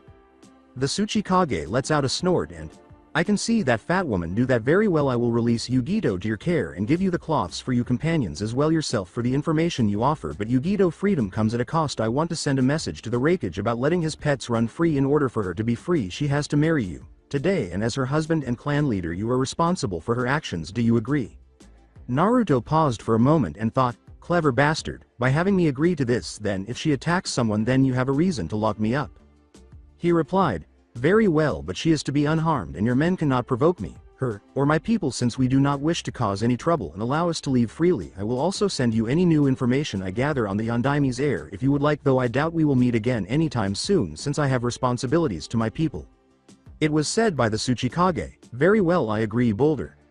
When the Tsuchikage saw 4 men dressed like the one who had escorted Naruto to the office, he said, "Get the girl we captured earlier and bring her here immediately now. What size cloth do you need?" Naruto replied, "May I send a message privately to get their sizes? I seem to have lost where I wrote them down on my way here." As the Tsuchikage put it, "The room to the right there, do not try anything funny though." Naruto replied, "Just a small summon is all, but I would rather keep what my summon is a secret, I am sure you understand." Naruto entered the room, put his hands together, and muttered, "Kagebunshin no jutsu," as the Tsuchikage nodded. "Ask Gaara and Temari their cloth sizes, then dispel one of the Kagebunshin to give me the answer and hurry," Naruto said as 3 of them materialized. "Dispel all 3 Kagebunshin. Oi Temari, boss sent a message for you and Gaara. He asked what size clothes you both wear," one of the 2 Kagebunshin who were still alive said. Blinking at Temari and Gaara, it seems that he used blackmail to force the Tsuchikage to purchase clothing for you. Gaara asks, "Does he fear nothing?" as Temari and Gaara blink once more. Temari replied, "I'm starting to think he's crazier than you used to be, brother." Temari was about to speak when one of the Kagebunshin said, "I need your underwear size also in preference." Gaara scowled and informed the clone of his size. Temari blushes at this point, and Gaara says, "Boxers," after revealing his size. Temari scowled as the clone turned to face her, and Gaara interrupted her by stating, "Her size is 27, 23, 24 and she wears a size 6 dress and her bra size is C." With murder in her eyes, Temari turned pale and turned to face her brother. The clone responded, "Got it, what's those numbers for anyways?" As Temari opened her mouth to speak, Gaara said, "Chest, waist, hips." The Kagebunshin was dispelled, and Temari screamed, "Gaara." She turned and beat the living daylights out of him, her face as red as Kyuubi chakra. Gaara was lying on the ground with a twitching toe when she finished, thinking, "Mother, Shukaku, anyone help?" He had passed out. Naruto had just informed the Tsuchikage about the sizes, and after someone had gone to retrieve the clothing, he remarked, "The girl sounds like she has an hourglass figure." According to Naruto, she does. "So are you ready for the information?" the Tsuchikage inquired. "I suppose I have no choice," Naruto remarked. He is 15 years old, the only child born on the day the Kyuubi attacked Konoha, and the son of Minato Namikaze and a woman named Kushina. He is also referred to as the Jinchuriki of the Kyuubi no Kitsune, though I'm not sure if that is accurate, along with Sasuke Uchiha and a girl named Sakura. He is currently a new genin under Hitaki Kakashi. Although Tora told me all of this information, I am aware that it is named after a food. I see. Do you think that his team will be in the Chunin exams this year? The Tsuchikage asked, nodding. According to Naruto, most likely, since they have the village's last Uchiha on his team and would want to suck up to him to keep him loyal for his bloodline. The Tsuchikage declared, "If this information turns out to be untrue, I will have my men hunt you down and kill you. Then, in a few months, I will send a team to the exams in Konoha to verify it. Do you get it?" Naruto uttered the words, "I understand." Yugito froze when she saw Naruto, who said, "Don't say a word, I have gained your freedom since I sent you here to deliver a message." As the office door suddenly opened and 2 boulders entered. "I'll reward you later if you behave well, just like Nibi did. So I act like a servant to him and he gets me out," Yugito thought, and he replied, "Yes, my lord." The Tsuchikage took a scroll and said, "Very well, here are the cloths you asked for, and as soon as we do the wedding ceremony you and your servant can leave." The Tsuchikage saw this and concluded, so he does have the ability to control her. Yugito heard Nibi's voice murmuring in her mind, "Trust him, he has a plan," as she considered the wedding ceremony. When the Tsuchikage didn't respond to his question, he said, "Very well, please give me your names." Naruto exclaimed, "Naruto." As the Tsuchikage put it, "What about your last name?" Naruto stated, "I gave up that name in public when I became the Lord of the Thundercats." Tsuchikage-sama, I will write it later in private if you don't mind, since it is a clan secret. The Tsuchikage replied, "Very well, you can write that name later, and your name is Yugito Ni. So now all I need to from you is to ask, do you promise to marry this man and for you to serve him the rest of your days?" "Never thought I would be getting married like this," Yugito thought, and replied, "Yes." The Tsuchikage replied, "And do you swear to marry this woman and be responsible for her for the rest of your days?" "Yes," said Naruto, "why else would I come here?" And the Tsuchikage replied, Very well, sign here and kiss and you may leave me out of my village in an hour. Yugito thought. Yeah, why did he come here? The Tsuchikage had a smirk on his face as Naruto nodded and turned to kiss Yugito. Her eyes were wide for a moment, and she thought, what the hell, felt like I got hit by a Raiden Jutsu. Naruto took Yugito's hand in the marriage certificate, and then he walked toward the door, but he stopped and said, by the way, please don't look at a woman in my presence like that pervert harem jutsu. The room suddenly filled with blonde nude women, all of whom rubbed up against him as Naruto closed the door and started dragging Yugito swiftly while the guards were unconscious. When the Tsuchikage saw the girls, he grabbed his chest and thought, oh no, my heart. He reached for his nitro, but the naked girls stopped him. When Yugito and Naruto left the city, Naruto's memories of the Cage Bunshin returned, and he exclaimed, oh shit. As they were running at Anbu level speed, Yugito, who was running next to him, exclaimed, what? Naruto stated, my harem jutsu killed the Tsuchikage, he had a heart attack, it really is a cage killer. With wide eyes, Yugito exclaimed, shit, I hate you, we got to get out of here before someone finds him. As they accelerated, Naruto said, yeah, let's go. Both Temari and Gaara were prepared when Naruto and Yugito returned to their location, and Temari remarked, where to? We need to get the hell out of here for you killing the Tsuchikage.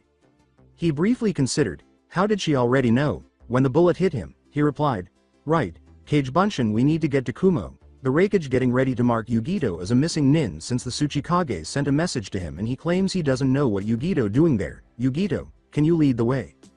Yugito started running with the other forming a diamond behind her and said, yeah, we need to hurry. I don't feel anyone following us yet, but it's only a matter of time. So how does it feel to kill a cage and get married as well as selling yourself out to your dad's biggest enemy? Temari asked, glancing at Naruto. Naruto sighed and replied, look, the Tsuchikage forced me to do the wedding since I claimed I had control over Yugito like I do all cats. I also needed an excuse to blow smoke up his ass for him to release Yugito without getting killed. How was I supposed to know he had a heart problem? Every time I use that jutsu it just knocks people out. If his heart can't stand to see a few naked women flirting with him, he needed to retire. Yugito and Temari both blinked and said, what exactly was that jutsu? I heard you say harem jutsu and I saw smoke and the guards blow back with nosebleeds and pass out, but I didn't see anything since you closed the door.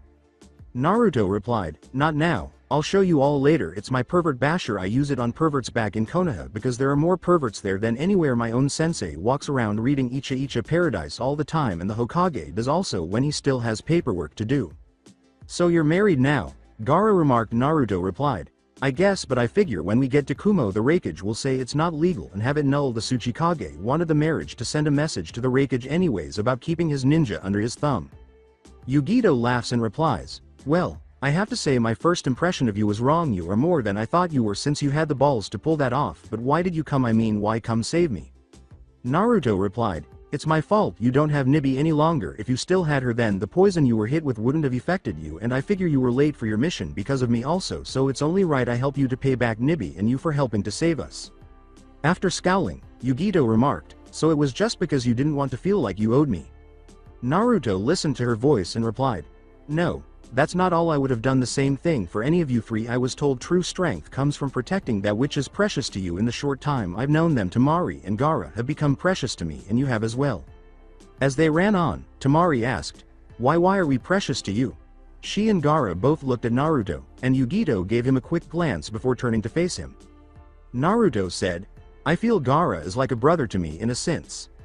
I mean, we both come from similar backgrounds because of being Jinchuriki, who were hated for what we held, and Yugito as well. Even if she was treated better, I bet she still felt some of the pain and loneliness of people looking at you and knowing you're different than them. But I feel you, Temari, can understand me some because you care for Gaara and the fact you stood up for him when he needed you at his weakest moment. You could have turned you back then and there, still be in Suna living your life, but you chose to do what's right, not what is easy. For that you earned my respect. Yugito the same. She could have attacked and killed us when she first woke up. She could have been angry at us for taking Nibi from her, and she could have turned us into the Raikage to be punished or killed, but she didn't. She chose to continue her life and let us live our life. She was a victim of circumstance caused by me, and yet she doesn't hate me. She could have killed me and returned to her home or left us back there to be captured by Iwa Nins, but she helping us. I respect her for that. Upon hearing his confession, everyone in the room grinned a little. Yugito responded, well, let's run for about another hour and we will come across a fruit grove I know about and we can get some food there and also let you all change, while leading them away. Yugito led Temari to a small cove where she could change without concern after arriving at the grove with its numerous fruit trees, and Naruto and Gaara changed into separate outfits. Temari was wearing a gray Chinese-style shirt and earth-toned shorts when the girls returned. When Temari turned to face her brother, she noticed that Gaara was wearing a dark green shirt and brown pants. However, when her gaze fell on Naruto, she blushed because he was wearing a blue vest that exposed his chest and stomach. I think we should go. If we hurry we could possibly make it back to Kumo before they lock the gates tonight. I hope you all can keep up, Yugito, who was also flushed, said as she started to run. After almost 4 hours, both Temari and Gaara were becoming less active. Naruto made 2 cage bun shin to seize one of them each, placing Gaara on his back and carrying Temari in a bridle position, which made her cry. Yugito scowled at this, but she was shocked and exclaimed, "What the hell do you think you're doing?" when Naruto picked her up in bridal style. Naruto replied, "Shut up and point. You may not have been slowing down as much as Gaara and Temari have been, but you are showing signs that the loss of your Biju is affecting you." "What about you? I mean, you don't have a Biju anymore either," Temari said after hearing this. Naruto sighed and continued, "Unlike Gaara and Yugito, I was never trained or used Kyuubi chakra except for one battle, so my stamina, chakra, and strength are pretty much all me. I can feel my reserves don't feel up as fast as they used to, but I can still tell that all the chakra I used in Iwa has been completely restored, and so the only chakra I've actually used is to create those 2 cage bunshin. Now which way?" Like the other two, Yugito was stunned and just pointed, and Naruto followed her. When the gates to Kumo appeared at 8 o'clock, Yugito saw that they were closing them and yelled, "Hold up," to get the guards' attention. As both of his cage bun shin put Temari and Gaara down before ascending in smoke, Naruto stopped at the gates. Yugito then uttered the words, "Yugito ni returning from a mission, and I must meet with the Raikage immediately." "Who are these 3? Inquired one of the guards. Yugito stated, "This is the Yondaime Kazekage former daughter along with his former son. Both have been banished by the Kazekage, and this is my husband." Yugito said, "Look, I don't have time, we need to meet the Raikage," as the eyes of both guards widened. The security personnel replied, "All right, all 4 of you come in, but we will have to escort you there." Yugito nods, and the 2 Chunins and the teenagers all made their way to the Raikage's office after the gates were locked and closed and a group of Bolt members showed up close to them. The Yondaime Raikage was using his personal weight set in the corner of his office to lift weights when they arrived. He looked up as Yugito entered and was about to speak when the others entered. Set the barbells down and said, "I see you have returned. Yugito, who are your guests?" Yugito replied, "It's a long story, Raikage-sama, and I can promise that some of it you won't like, but some you will." "The Sandaime Tsuchikage is dead, sir." With widened eyes, Ice exclaimed, "I see. How did he die?" Yugito turned to face Naruto, who gave him a sheepish head rub and uttered the words, "That was sort of my fault." With an angry expression, told Naruto, "I didn't give you permission to speak." With a glare in return, Naruto retorted, "I didn't ask either." "Is that it? Zabuza had more ki than that when I kicked his ass?" asked Naruto, blinking as unleashed his ki on him. Replied, "Who the hell do you think you're talking to? I am the Yondaime Raikage." Naruto continued, "And I've knocked out the Sandaime Hokage, threatened the Yondaime Kazekage, killed the Sandaime Tsuchikage. You think I'm going to give you respect because of your station? Then you're full of shit. I've been debating about kicking your ass ever since you tried to sell Yugito-chan here and denied she was working for you. I know why you did it, but a leader who throws his people away meaninglessly is not someone I will respect, you muscle-bound jackass." As she retreated, Yugito remarked, "Oh god, I'm going to become a widow after one day." "Widow? What the hell are you talking about?" said, blinking. Naruto stated, "Before I killed the senile old fool back in Iwa, the bastard wanted to send a message to you about keeping you people under control and married her to me since I told him I am able to control all cats including the Nibi, which released itself from Yugito to come to my aid when I summoned it, and I blowed smoke up his ass to not only save Yugito life but also to keep your village out of trouble. I have the document the bastard wrote if you want it." "Is what he said true, Yugito?" asked with a frown. To which Yugito replied, "Hi Raikage-sama, all of it." "Where is the Nibi?"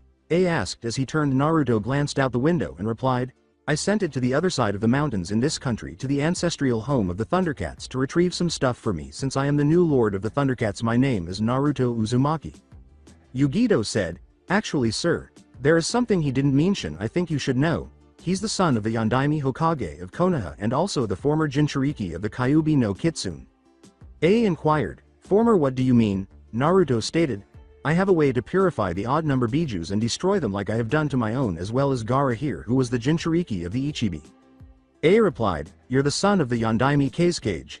Tamari said, former Raikage Sama, my name is Tamari and I am Gaara eldest sibling. Our father after Naruto here destroyed the Ichibi tried to kill my brother and I defended him along with Naruto and he disowned and banished both of us sir, with a bow. A was about to respond when Naruto crossed his arms and turned to face the side where the Sword of Omens was now awake. Naruto said, danger, he reached for his sword but stopped in the middle and said, I'm not attacking but my sword is telling me there is danger nearby. I'm going to see what it is. He then pulled the sword out and held it to his face, saying, Sword of Omens, give me sight beyond sight. His eyes were glowing yellow. A glanced at Naruto and said, I see a mountain, a man with 7, number 8 swords. He's being attacked by a man who looks like a fish with some kind of sword with scales on it. The man with 8 swords is a Jinchuriki. He just tried to use his Biju but the scaled sword ate his chakra. A's eyes widened and she asked, can you see anything else? Naruto replied, yeah, there's another man with the scaled man. He looks like my teammate Sasuke Uchiha but he's older than Sasuke and he's got a scratched Konoha Hiat. A jumped through the wall and said, Itachi Uchiha and Kisame Hoshigaki, come with me, all 4 of you. I won't trust you until I find out the truth. Yugito looked at Naruto and said, let's go. The one you saw is the Raikage brother. If you don't want to die then we better hurry because the Raikage will kill anyone who is a danger to his brother. As he leapt out of the hole in the wall that Yugito had previously removed, Naruto nodded and said, come on. Both Gaara and Tamari took off after resting for a few hours while being carried. After 30 minutes, the group reached a mountain where they could hear the sound of battle. When they reached the summit, they noticed a massive water bubble several hundred yards across, and Naruto pointed to a location and said, look there. As he leapt for the bubble, A saw where Naruto was pointing and exclaimed, that's my brother. However, he had to jump back because a fireball was headed his way. As he stood in front of the Raikage, Itachi said, I am afraid that I can't let you interfere. You 4 help my brother while I deal with this trash, the Raikage remarked with a frown. Right, thunder, thunder, thunder, thundercats who? Naruto uttered as his sword changed shape and a massive red circle with a black panther inside it emerged in the sky. Before it caught hold of the rock wall inside the bubble and dragged him inside, Naruto leapt toward it, lifted his gauntlet, and launched a hook into the water. As she attempted to disrupt the water by throwing lightning bolts into it, Yugito started to flash through hand signs and uttered the words, Raiden, Thundershock.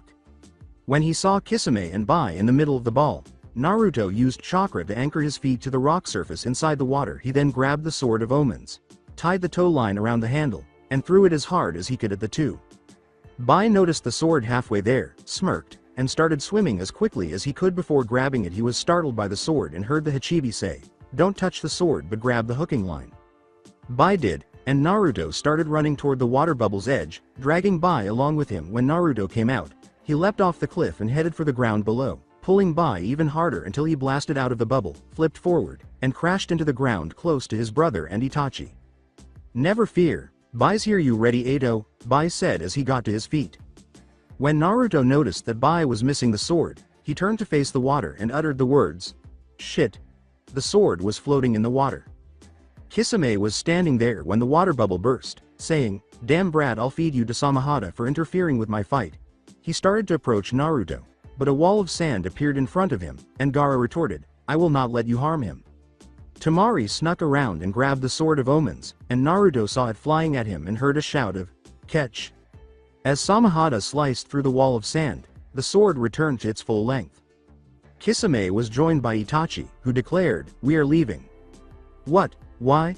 Kisame asked. At all costs, we were instructed to obtain the Hachibi. A roar sounded before Itachi could respond, and everyone turned to see the Nibi charging forward before it slid to a stop next to Naruto and questioned, are you alright, my lord? Yes, Nibi, thank you for taking my call, Naruto said. As Itachi's gaze shifted to Naruto, a red shield with a black panther emerged in front of Naruto from Thunder's eye. We must report back to Lurder-sama, Itachi said with a frown. Both shushined away, and Kisame scowled and said, fine. Nibi shrank until it was the size of a tiger and stood next to Naruto as A and Bai approached. A turned to face Naruto before punching Bai in the face and saying, idiot, what the hell were you thinking taking on both of them alone? Yo, bro, I didn't have much of a choice, Bai said, rubbing his nose. You ought not to have been so slow. We could have received some additional money in the bounty. A was the only one who didn't sweat. Bai replied, yo dude, not to be rude, but who are you? Naruto replied, I am Naruto Uzumaki, the new lord of the Thundercats. What's the Thundercats? Wow, wait a minute. Bai said Edo wanted to say something, he said as the Hachibi's form emerged and the chakra started to drain from him. Lord Naruto, she said, one of the 4 ancient spirits of goodness is me. Hachibi, after all these years, how have the Thundercats made a comeback? Lion-O, the final Thundercat lord, summoned me to the Eye of Thunder resting place. Naruto remarked I was annexed as the new Thundercats lord there, and like you, I was a Jinchuriki for the Kyuubi, but it was cleansed and taken away from me. You were the Jinchuriki of the Ichibi, were you not? Hachibi asked, glancing at Gaara. Hachibi asked, what do you plan to do, Nibi? After Gaara nodded. Nibi stated, I will act as protector for the Thundercats. Hachibi replied, I see. Are you going to the cat's lair, young lord? Nibi replied, I have already been there, in fact that is where I have come from with the Book of Omens. Then I am no longer needed, young lord, I ask a humble request if I may, Hachibi said, nodding. Hachibi said, find the other Biju and defeat the Sanbi, Gobi, and Shichibi. As Naruto nodded, the time has come for the spirits of the past to return to the world from which we originated. I give you the responsibility of leading and protecting the new lord until you feel that you are no longer required, Nibi. As Bai put it, yo, Edo, what's going on? The Nibi, Yanbi, Rokubi, and myself are actually 4 ancient spirits of good, Hachibi stated. The 5 ancient evil beings were the Ichibi, Sanbi, Gobi, Shichibi, and Kyuubi. As the Thundercats dealt with an evil immortal being that was powered by the 5 evil spirits, an ancient war between good and evil broke out, and in the end, the 5 evil spirits were sealed in bodies to prevent them from causing more destruction. Now that the Thundercats Lord has returned and has begun purifying and destroying the evil ones, the 4 of us are no longer needed and can rest. I apologize for the hurt I caused you, bye, and know that I thought of you as a friend. Goodbye. As the chakra started to disintegrate, the Hachibi's ghost form emerged before fading away. All of you come with me back to my office, we have much to discuss, but on the way back I want to know everything, Bai said, looking at his brother, whose face was neutral, after the Hachibi had left, before everyone started to follow him and tell him what had happened. By the time the group returned to Kumo, night had completely descended and midnight was drawing near. The Raikage scowled as he ordered them to silently follow him to his office while he reviewed all he had heard. What are your plans now? He asked as he sat down at his desk. Naruto responded, it depends on what your plans about the marriage are, I guess. After glancing at Yugito, the Raikage asked, what do you think? Yugito stated, I will do what is in the best interest as Kumo. After scowling and glancing at Bai, the Raikage remarked, Hachibi really gone then? Bai gives a nod and the Raikage looks at Nibi, don't even think it. I served your village in mostly peace all these years when I could have done worse.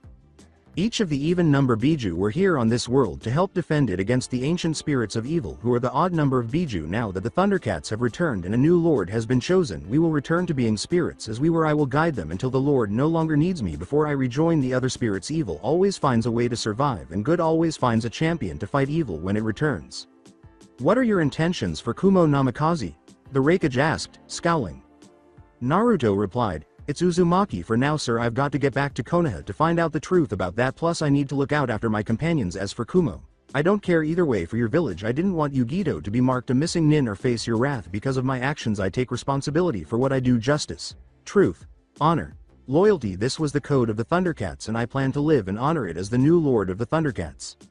As he rose to leave the room, the Raikage remarked, very noble of you. I wish there was more who shared those virtues. Bai, please watch our guest, I shall return shortly.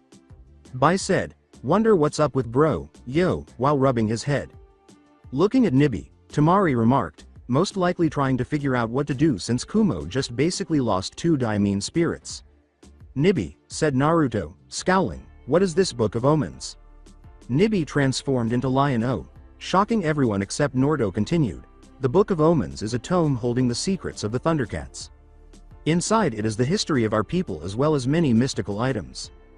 By using the Eye of Thundera you will be able to open the book and you will be transported into it. Those who wish to be Thundercats who exhibit the qualities of a Thundercat and upholds the code of Thundera will have to enter the Book of Omens and be judged by the book and pass the trials set before them. The spirits of the other Thundercats are sealed in their weapons inside of the book. Only you can open the Book of Omens. Young Naruto. Thank you, Lion-O, but I have a question, Naruto said. Lion-O replied, you may ask all you like, but I am merely a guide to point you in the right direction. It is you who must discover the answers. Farewell, young lord. As Nibi retreated. Naruto scowled and remarked, I hate when he does that. At least he didn't scare the piss out of me this time. Whack, who was that? Bai inquired. Naruto replied, that was Lion-O, the previous lord of the Thundercats. The door opened and the Raikage returned in with a number of scrolls and said, Yugito, I have decided that you will remain with your husband. I know that you and him may have been against the idea, but there are several important factors that must be thought about. First is you no longer hold the Nibi, that means half of your skills are now gone just as they are for my brother. Another factor is Iwa knows that you were there, and with the Tsuchikage being dead, if they determine that it was murder instead of an accident, then they could declare war on Kumo. Therefore I have to have some way of pointing their attention elsewhere to protect everyone in the village, which is where your husband comes in at. I am going to acknowledge the Tsuchikage marriage of you and her and release her from all duties to Kumo. I have here the official paperwork for that. Yugito looked at the Raikage with a frown. I know you were hurt by me doing this, Yugito, but I did not declare you a missing nin or banish you, so that means that you can come and go as you please and you're not being listed as a traitor. It's similar to what we do for political marriages or kunoichi who become pregnant. According to Yugito, I understand, Raikage-sama. The Raikage replied, don't worry, I haven't given you the shaft. I have actually set you up pretty good if I do say so myself. You see, first is you're not the only one married to Namikaze. What are you talking about?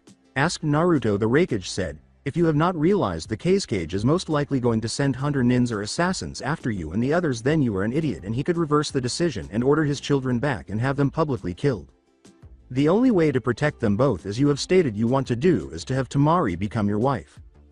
In order to do that legally, then you need to start your own clan. I have drawn up the paperwork making the Namikaze clan an official clan. I have also given you a gift of 10D, 10C, 10B, 10A, and 10S rank jutsu that Kumo has gotten over the years, with 2 of each from each element, so you have a total of 10 fire, 10 lightning, 10 water, 10 earth, and 10 wind jutsu. I have also drawn up some documents for the Hokage to help get things set up and have paid for an estate to be built to your specifications. Since you are most likely going to return there, in exchange for that being done, I want to share information about those men who attacked my brother and find out what they want with the Biju, and I want their heads. Since Itachi was a missing nin from Konoha, having Konoha give us information on him will help. Naruto replied, I think I am starting to understand, but what about Gaara? The Raikage replied, he is to become a retainer for your new clan. As such, he can't be ordered back unless you send him, and because of the laws of Konoha, the Hokage and council can't interfere in clan business. I have also given you an S rank pay to start your clan and live off of until you return to Konoha. In exchange for this, I want an alliance with your clan.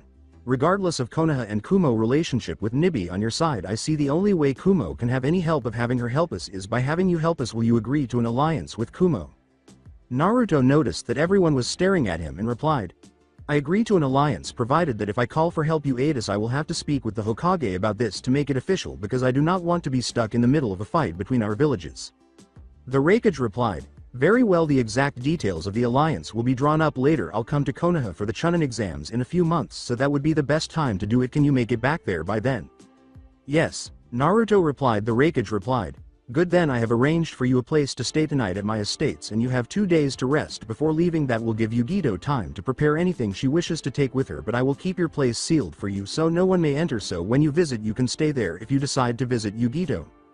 With gratitude, Yugito said, thank you, Raikage-sama. If that is all, the Bai, please show our guest where they are staying and have them sign these documents. After reading them, the Raikage handed the scrolls to Bai. Bai nods and says, yo, let's go. He starts to leave, but a paperweight hits his head, and the Raikage yells, no rap. The Raikage estates were reached, and Yugito declared, I need to go to my place and start packing.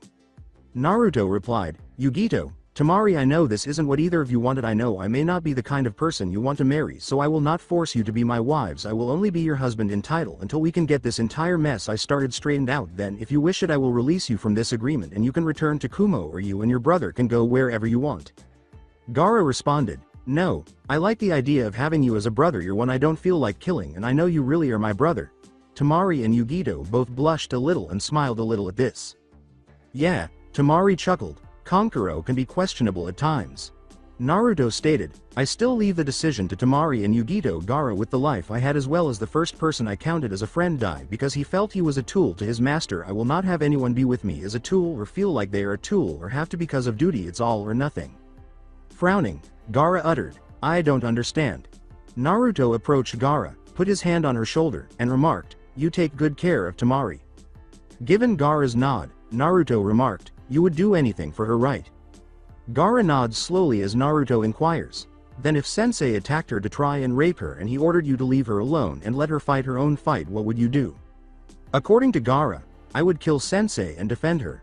Naruto stated, if I force Yugito or Temari to be with me without love, then it would be no different than me being your sensei in that example. If you ordered her to be with me, then you would only be changing the example of adding the case cage into it, and you would be the case cage ordering you to leave her alone while she is being hurt. Do you understand now? After scowling, Gaara remarked, I wish I had Shukaku still. Why? Temari inquired before a tiny smile spread across his face. Gaara declared, I would kill father and sensei so they couldn't be used as an example again. When the others realized it was a joke, they all started to laugh or snicker. As she departed in a cloud of smoke, Yugito remarked, well, I still need to pack my things for whatever happens in the future, so I will see you all tomorrow. Why don't we just get some rest and talk about this tomorrow? Naruto asked, glancing at the other two. Yeah, thanks. Temari blushed and kissed him on the cheek before rushing into the designated room. Hey Gaara, how did you use that sand attack back when we fought those guys? I thought you couldn't use it anymore, Naruto said, glancing at Gaara. Gaara looked at him and said, when I had Shukaku I could just constantly send chakra into the sand around me and it would follow my thoughts. When I first tried to use it I couldn't until Temari suggested while you were gone to Iwa that I try sending my chakra into the dirt to try and use.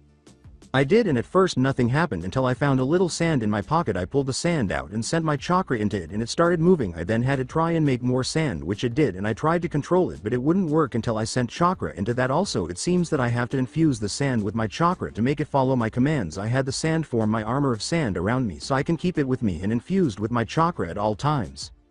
Naruto was thinking and saying, no wonder you seem to be getting tired, and why you seem to wait more than I thought you should.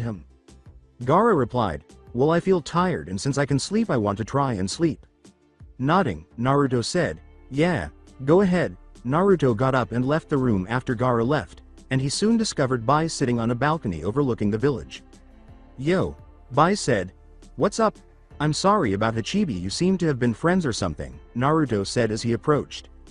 After glancing at Naruto, Bai remarked, you could say that we were together for a long time and we've been there for each other through a lot of trials. Naruto looked at him and said, I didn't even know I had Kyuubi in me until a couple of months ago. The Sandaime passed a law making it illegal to talk about it, but the people hated me for it and I never knew why.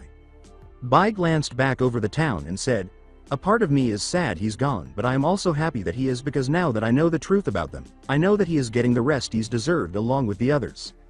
After surveying the village, Naruto remarked, it seems peaceful here. Bai replied, it is, but it's a false peace. Ninjas are warriors. Warriors do not thrive in peace but in conflict. As long as there is conflict there will never be true peace. When you get to Konoha with Yugito there will be conflict because of our village's history. You mean the Nidaime's death? Inquired Naruto. Bai continued, that is one, but in more recent times the Sandaime Raikage before he died tried to have a Hyuga kidnapped for their bloodline about 12 years ago. I think I don't know all the details, but Konoha gave Kumo the body of a Hyuga male who was the twin brother of the clan head. Most of the files on what really happened were destroyed, so all we have is just a few documents with pieces of a puzzle. Naruto looked at him and replied, I think I remember hearing about that, but it was so long ago and I was so young I don't remember much. I could ask Hinata. Bai uttered the words, Hinata Hyuga. Bai nods and Naruto responds, I would be careful asking her. I think that was the name of the person who was almost kidnapped. I see. Why are you telling me about this? Naruto said, his eyes widening. Bai replied, Yugito, she is like a sister to me as well as bro. She could understand the trials that I had to go through and I respected her for the ones she went through. You're her husband now. Anything happens to her I'll come for you and kill you. With a slightly frightened expression, Naruto thought, well, that's scarier than Zabuza. Calm down. You only have to fear me if you hurt her. I see you got a sword, but do you know how to use it? Bai said, laughing and giving Naruto a back pat. Naruto replied, well, I know how to use some of the things it can do. Why? He put his hand on his heart and said, and here. Then he put his hand on his head and said, not here.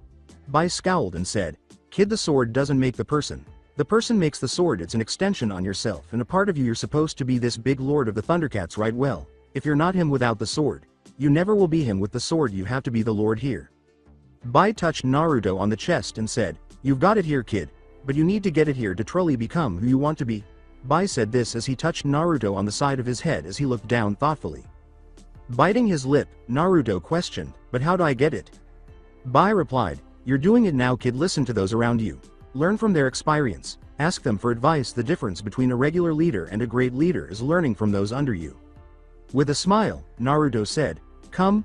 Bai looked at Naruto and said, "Let's go spar. You got a day to practice and I can teach you about Kenjutsu a little so you're not just swinging that sword around like an idiot. This is where Kumo holds our Chunin exams. When it comes up, now prepare yourself. I won't kill you, but I will give you a beat down," Bai said, drawing out one of his swords as Naruto grinned, and they soon arrived at an arena. When Naruto picked up the Sword of Omens, it grew instantly. Naruto blinked, and Bai gestured with his hand, saying, "Looks like your sword knows that you don't need help for this. Come." After charging, Naruto had a sword aimed at his neck in 3 blows, and Bai said, "Point, let's start again." Around 11 a.m. the following day, Naruto was drenched in perspiration because the majority of his clothes had been destroyed, and Bai remarked, "I give you this, kid, you got stamina." Naruto charged once more, and as he continued to attack or defend, Bai, wielding 2 swords, thought, "Not bad, kid." The sound of metal hitting metal reverberated throughout the arena. Bai knocked Naruto's sword out of his hands after 6 minutes, and he took a slice at him. Naruto leaned back, avoiding the blow, kicked Bai in the knee 3 times, grabbed the Sword of Omens, ducked under the right sword to block the blow from the left, grabbed Bai's right arm, and slid the Sword of Omens up the left blade until it was pressed against Bai's neck. Naruto said, "Point," before he passed out. Bai heard clapping and cheering, and when he looked up, he saw about 200 Kumo civilians or ninja in the stands, watching the field below. With a leap to the ground, the Raikage exclaimed, "Impressive, huh?" "Yes, we have been working on it since midnight," Bai said. "Children possess endurance, motivation, and resolve in battle. He also picks things up fast." "So what was the score?" inquired the Raikage. "According to Bai, 1243-1. The Raikage says, "Idiot, he's just a genin," and nods before striking. "Bai, you were defeated by a genin. It's too much to do even once. Instead of rapping so much, you should train more." "Indeed," Bai said, rubbing his face. "I hear you. Well, why don't you take him back to get some rest?" the Raikage asked. Gazing at the seats occupied by Gaara, Temari, and Yugito, Bai nods, lifts Naruto, and says, "Yo, you 3 coming." Before approaching them, all 3 leapt to the ground. "Well, he's more than I thought he was," Yugito said. "I believe it would have been difficult for me to keep up with him without Nibi." Temari replied, "I guess he was telling the truth that all his stamina, strength, and speed was his own and not Kyuubi-ha." Gaara replied, "Indeed, if this is how much strong he is, then me, I wonder how strong I would have been if I would not have used Shukaku so much. As much as I hate to say it, I believe that we all depended too much on our demon's abilities." Bai said, "It wasn't until I fought him that I realized how much I depended on it. His ability to fight for so long, despite his lack of skill, demonstrates his strength." "Well, what do we do now?" Yugito asked. Temari responded, "I think we should get a few more cloths for him, and for us, since all we have is what he was able to get from the Tsuchikage and his cloths are kind of destroyed."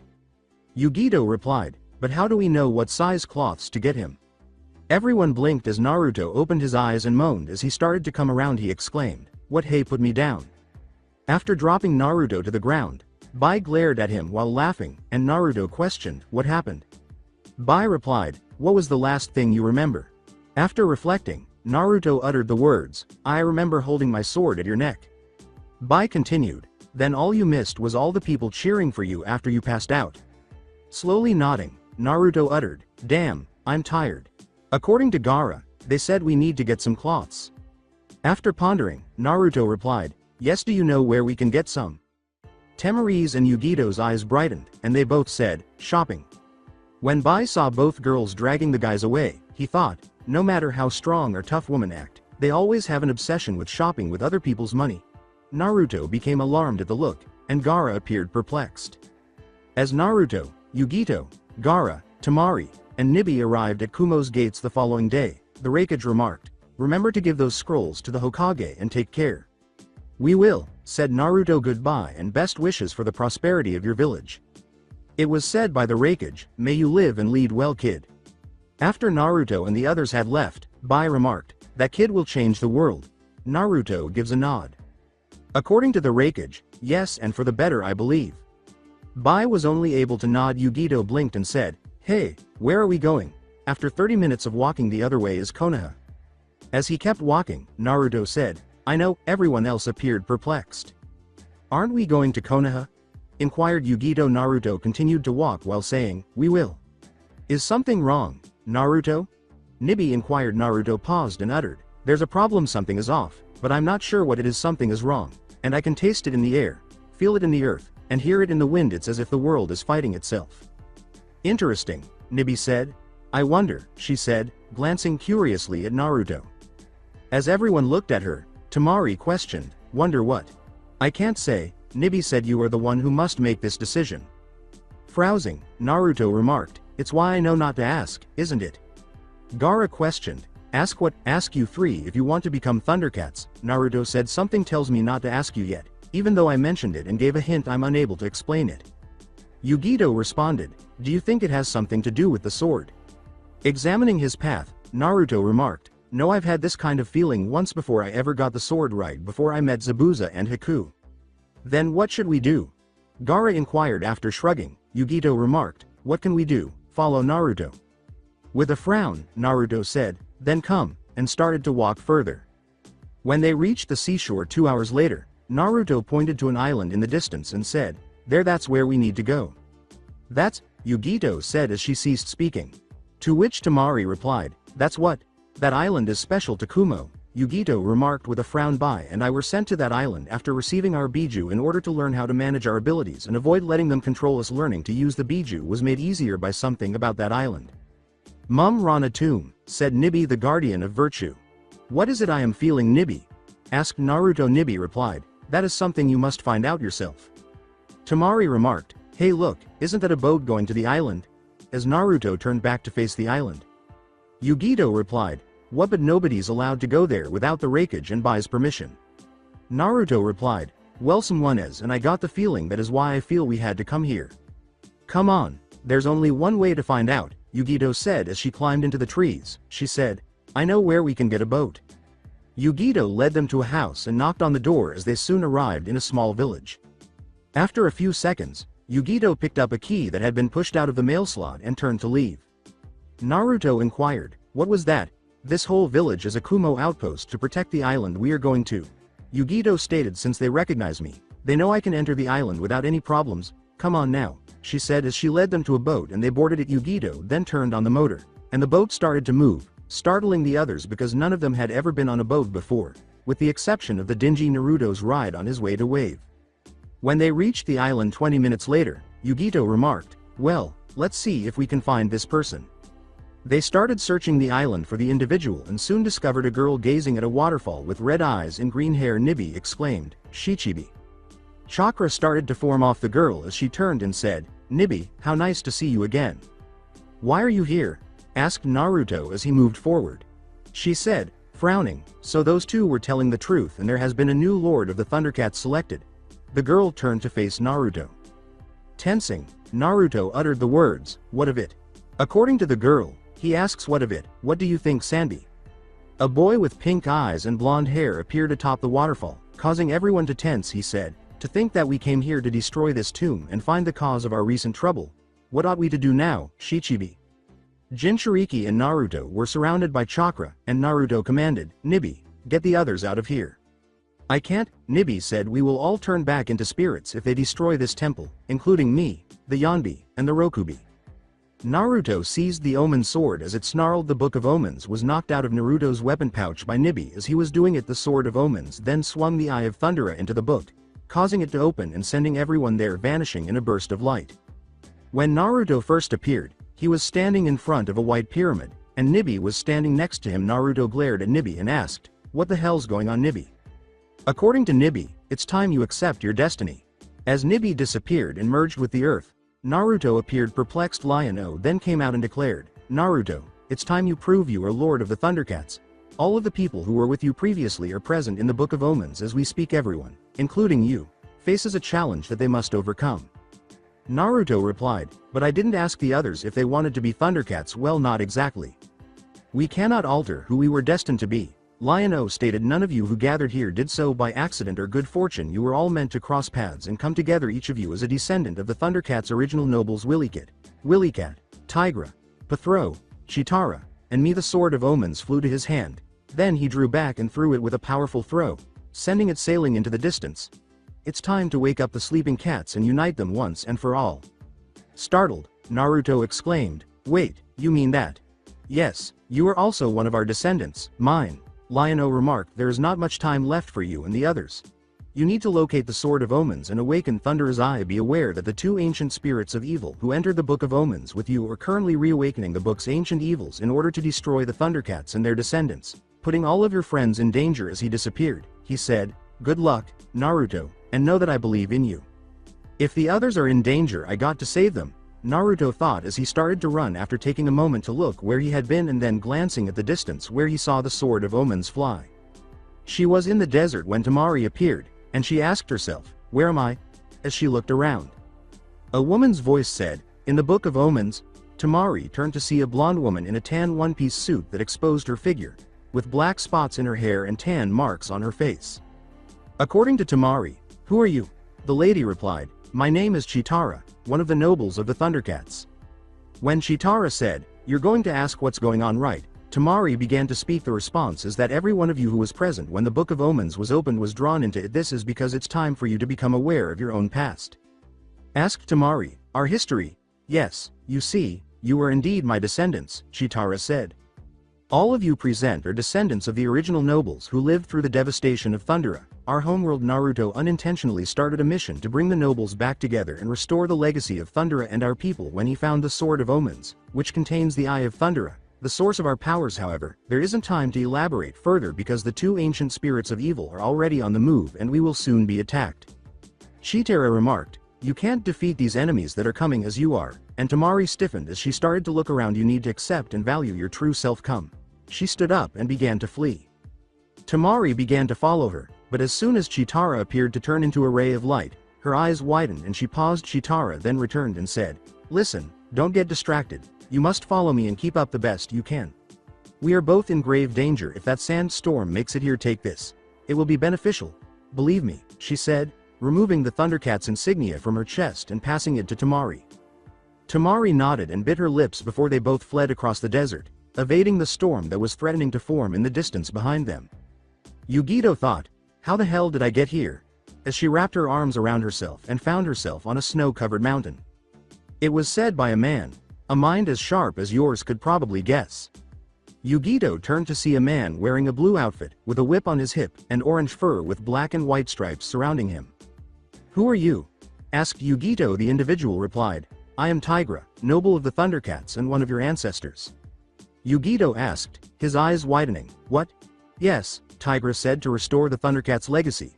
All of Thundera's noble clans have been called upon to join forces. We don't have time to talk, but you are one of those nobles. We will both perish here if we do not arrive at our destination in time for the impending blizzard. Come," he said, vanishing from sight.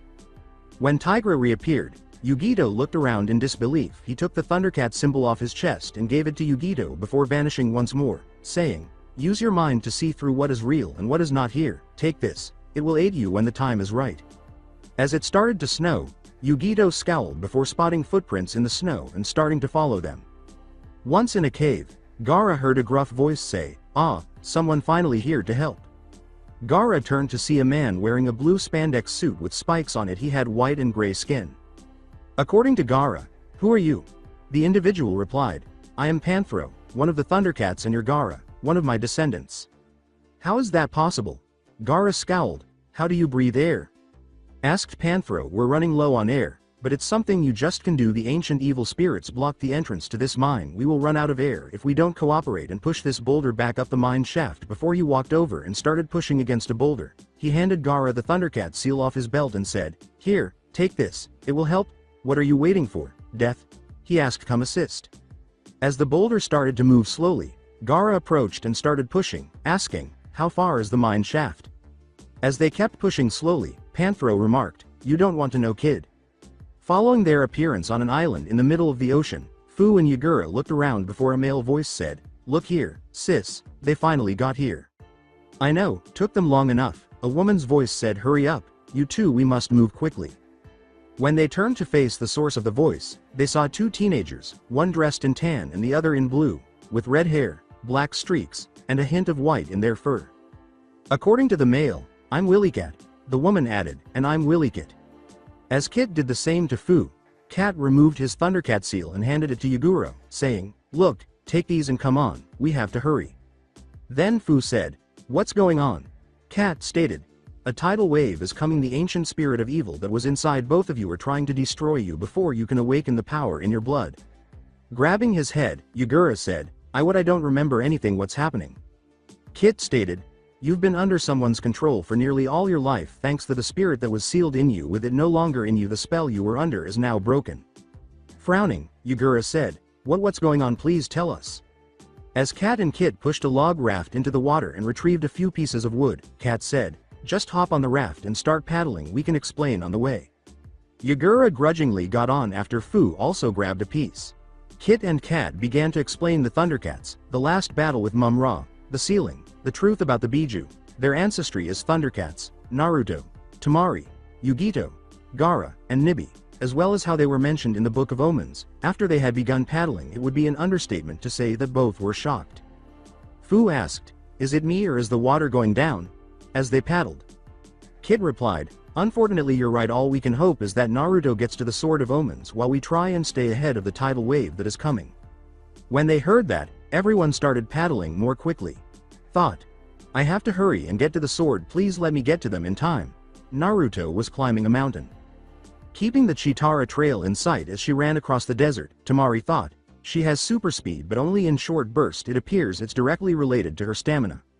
In the distance behind her, Tamari heard a voice that made her spine tingle. "Blood, give me more blood." Tamari's eyes widened as she began to run faster, putting more chakra into her legs, and she thought, "Oh god no, that's no sandstorm, that's Shukaku." In the sandstorm that was catching up to Tamari, the shape of Shukaku could be seen occasionally moving behind her. "Told you that it wouldn't work, kid. This boulder is made mostly of raw metal," Panthro said as Gaara glared at the boulder. Gaara remarked, "At least we got some air." Panthro replied, "True, your sand did do that, but we still have to get out of here to find the others." When he reshaped the sand around himself and some of the gray metal particles mixed with his sand, Gaara scowled. As she looked at the increasingly shallow footprints, Yugito shielded her eyes with her arm in front of her and thought, "This can't be real." Snow continued to fly into her. "That's the Shichibi, of course," Yugito thought as she looked up and heard a clicking sound as a shadow flew overhead. "The Shichibi is flapping its wings, causing the snow on the mountain to fly at me." She thought, "Why doesn't it attack me instead? I sense a genjutsu. It must be attempting to dissuade me from following Tigra. Tigra must be hiding me with genjutsu." Tigra abruptly dragged Yugito aside, and the snow stopped pelting her as he leaned against a massive wall of ice. "Have you figured it out yet?" Tigra inquired. "You're hiding me in a genjutsu," Yugito remarked. "Yes," replied Tigra, "but I'm at my breaking point to reach the snowcat's lair. You must climb this ice wall. You'll be safe once you get there. I am unable to conceal you while you ascend while I divert the Shichibi. You'll need to climb up and cover yourself." Yugito replied, "But I don't know a genjutsu to make myself hide." Tigra gave her his bolo whip and said, "Take this." Yugito inquired, "What is it?" "Use this as a medium and focus your mental and chakra energy into this." Tigra advised, "You can conceal yourself by using a genjutsu. With the help of the whip, the mind's energy can be used to accomplish both great and terrible things, making it a warrior's most potent weapon. I don't have time to explain, so I hope you understand. Go to the top of this wall and enter the cave there." As he fled into the snowstorm, he said, "Good luck." Yugito scowled, regarded the whip, attempted to move it, and asked himself, is he serious? When the Shichibi screamed, Yugito lifted the whip above her head and started turning it slowly while she closed her eyes and sent chakra into it. When she opened her eyes, they widened because she could see through her hand and thought, is it working? There's only one way to find out. She rolled the whip up and placed it over her shoulder before attempting to climb the ice wall, and when she fell to the ground after reaching 3 feet, she thought, this is harder than I thought. Wait, my hands are back normal. She grabbed the whip and started to repeat what she had done earlier with a little more confidence, climbing up 7 feet before her hand slipped. The Shichibi tail struck where she had been a few seconds earlier, and Tigra grabbed her as she hit the ground and pulled her to the side. He then yelled, "Be more careful," before sprinting back into the blizzard. Before she turned invisible and tried again, Yugito thought, okay, you do it and I'll distract the Shichibi. Who am I kidding? When the bottom of the tidal wave reached them and began to pull them up to where the Sanbi was riding on the crest, Yagura, Fu, Cat, and Kit paddled as quickly as they could. If we get out of this, I'm going to dine on some turtle soup, Yagura remarked. Fu was saying, shut up and row faster, we're losing ground. Naruto's eyes widened as he reached the summit of the mountain and saw the Sword of Omens protruding from the ground. However, the Kyuubi no Kitsune was in front of it, and it roared when it saw him. A tail was thrown at Naruto, who rolled to the side and then jumped back to avoid another tail. "Give up and die, boy," said the Kyuubi. "I'll keep you from ever getting to the sword." As he charged forward, he was struck by one of Kyuubi's paws and knocked off the cliff. Thought, "I'm going to give Kakashi-sensei the newest edition of Icha-Icha for teaching me tree climbing." Naruto glared and said, "Never." He then pulled himself back up and charged forward, dodging the tails before being knocked away by a paw. Kyuubi snarled, "Go. Boy, you are a weak, pitiful human being without the sword, and you know you cannot defeat me." As Bai's words replayed in his mind, Naruto bit his lip and got to his feet, declaring, "I'll never be able to defeat you with the sword. If I can't defeat you without it, you may be larger and more powerful than I am, but you are also less intelligent than me, Baka Kitsune." After yelling, Kyuubi charged at Naruto, who ducked and protruded his tongue before yelling, "Come and get me, Kyuubi. Come on, third time's the charm. Ichibi caught me after the second time. I guess you're not just stupider than me but also Ichibi," said Kyuubi as he charged once more, and Naruto replaced himself with a boulder. Kyuubi then turned around. As he charged at Naruto, who was standing on the edge of the cliff, Kyuubi yelled, "You're dead." When Kyuubi attempted to strike Naruto in his crazed charge, he fell off the edge and grabbed hold of the side with chakra. When he saw Kyuubi fall to the ground below, he quickly got up and ran toward the Sword of Omens, grabbing it as Kyuubi leapt up the mountain. As the Sword of Omens stretched out in front of Thunder's eye, Naruto turned and exclaimed, "Thunder, thunder, thunder, Thundercats HOOO." Enter the theme song for the Thundercats. When Temari saw the Eye of Thundera in the sky while she was running on the edge of the sandstorm, her eyes glowed gold, and Chitara appeared running next to her, also glowing, as they both partially vanished and blended together. When they were done merging, Temari was as tall as Chitara, with black spots in her hair, more clawed fingers, golden tan eyelids, and a pair of gold bracelets on her wrist, one of which had a small tube on the left. Temari, who was still running, uttered the words, "Eat my dust, Sandy." She fled in a blur for a few hundred yards, then seemed to be running normally before fading into obscurity once more as she got farther away from the sandstorm. As Panthro faded and his clothes appeared, Gaara, who was pushing with Panthro, began to grow in size until he was as big as Panthro but not as muscular, and his sand started to swirl around him, grinding into the boulder and picking up more metal. As he did so, the higher up the mine shaft he went, the smaller the boulder became. Gaara saw Thunder's eye as he reached the top of the shaft, and the sand that had been entirely removed from his body, revealing the pale skin he had concealed beneath his sand armor, started to reform around him, giving the impression that his body was now gray when, in reality, it was covered in iron sand. "I'm coming, hold on," Gaara said as he started to run in Naruto's direction. When Yugito reached the top, her eyes glowed and she noticed Tigra, who was starting to fade as orange started to show in her hair and his clothes as she grew to his size. When Yugito noticed the Shichibi beneath her, she leapt off the ice wall and landed on its back. She then used the whip to wrap it around the Shibi's neck and jerked its head, knocking it out until it hit the ice wall and fell to the ground. "That was easy," Yugito remarked. "Now to get to the others." As Kat and Kit started to fade and their clothes appeared on Fu and Yagura, whose hair now had black and orange mixed in with both of their hair colors, 4 sets of eyes started to glow out on the raft. A black line also appeared above and below their eyes. When the raft they were on split into 2 surfboards with the Thundercats crest on them, they turned to face one another and started riding down the wave into the open air. When they saw the wave crash and Sandy go under, Yagura yelled, "Wipe out." "Totally," Fu said as they both flew in the direction of the eye's origin. As Kyuubi charged at Naruto, he dodged and said, "Enough." Kyuubi then started to gather chakra in front of his mouth and started to move the sword in a circle. A shield then materialized as Kyuubi fired the chakra at Naruto, who was being pushed back by the force of the Kyuubi chakra ball blast. Temari emerged next to Naruto as the wall started to break, snatching him and dragging him to safety. Sweating, Naruto said, "Thanks." When a boulder struck Kyuubi in the face, everyone turned to see Gaara standing atop a cliff with a boulder in her hand and saying, "Here boy. Catch." Kyuubi sidestepped as the explosion rocked his back, and everyone could see Yagura and Fu sprinkling tiny pellets onto the Kyuubi. Yugito appeared on Kyuubi's snout, wrapped her whip around its mouth, and said, "Come on, let's see if I can last 8 seconds. Kyuubi then opened its mouth. With the sword aimed at Kyuubi, Naruto exclaimed, "Thundercats who?" A collar formed around Kyuubi's neck and started to squeeze as lightning struck him from the tip. Kyuubi was trying to shake Yugito off and scream at the same time, but was struggling.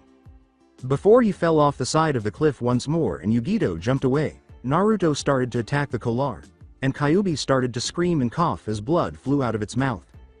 Well done, Thundercats. Nibby emerged from the ground as the Thundercats gathered, but then everything twisted and they were back on the island in Lightning Country. Yagura was the first to speak after everyone realized where they were and asked, what just happened? Naruto remarked, I suppose we could call it that we all seemed to have awakened our bloodline while we were all in the Book of Omens. Strange. He noticed that he had slightly grown as he examined himself. Who are you exactly and who am I? Inquired Yagura. With a scowl, Naruto said, Willycat and Willykit called you Yagura, don't you remember anything? Not really, said Yagura. Before I woke up on that island, my last memory was of being around 3 or 4 years old and being led into a room by 2 men. The other man gazed at me with red eyes that were filled with strange, spinning objects. Were those spinning things black? Naruto asked as he turned around. The answer was, yeah. Why? After giving it some thought, Naruto uttered, the Sharingan. From where do you hail? With a pause, Yagura uttered, I don't know him, but I know that he must have come from the Hidden Mist because he was the Sandy's Jinchuriki. Yugito remarked as she glanced at Fu. Raikage-sama discovered who owned what Jinchuriki. You're from Waterfall, right? She said. Yes, Fu said. When Shichibi took over, I was patrolling our village. To which Naruto replied, so he knew about me also. Yugito replied, well, not precisely. We were aware that Konoha possessed a Jinchuriki because a Bijuu spirit, for that Matera cannot be killed. It's no problem, kitten. Nibby said. I am aware that it will take some time to adjust to viewing me as merely a spirit rather than a demon. Naruto responded, hey Nibby, what did you mean when you said that if this temple is destroyed you and the others would be destroyed? Spirits do not have bodies, stated Nibby as she sat down. We are therefore powerless to change the environment we live in. Therefore, in order to engage with the outside world, we require a body. The purpose of this temple was to provide us with a body so that we could interact with the outside world using our powers. The power dynamics between good and evil will tip in favor of the one that is not destroyed if either of the 5 spirits of evil's tombs is destroyed. Both Mum-Ra and Mum-Rana were protectors of the temples to whom we could entrust our abilities in order to defend them from those who would destroy them. The world would probably be destroyed if our temple was destroyed, and we would be powerless to help the world combat evil. Tamari responded, then why not destroy the temple that allows the evil to continue? Evil always finds a way to survive and good always finds a champion to fight it. Naruto recollected Nibby's earlier statement.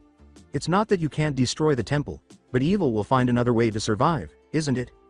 Nibby turned away and remarked, evil always manages to survive, even though the Dark Pyramid was already destroyed in the final battle. Good cannot exist without evil. After a few minutes of silence, Fu looked at herself and said, oh man, how am I going to explain this to my brother? According to Gaara, you have a brother, all right, stepbrother. Fu said. Shichibi was sealed in me when my parents passed away. The hero of Waterfall adopted me. Naruto said, who's that?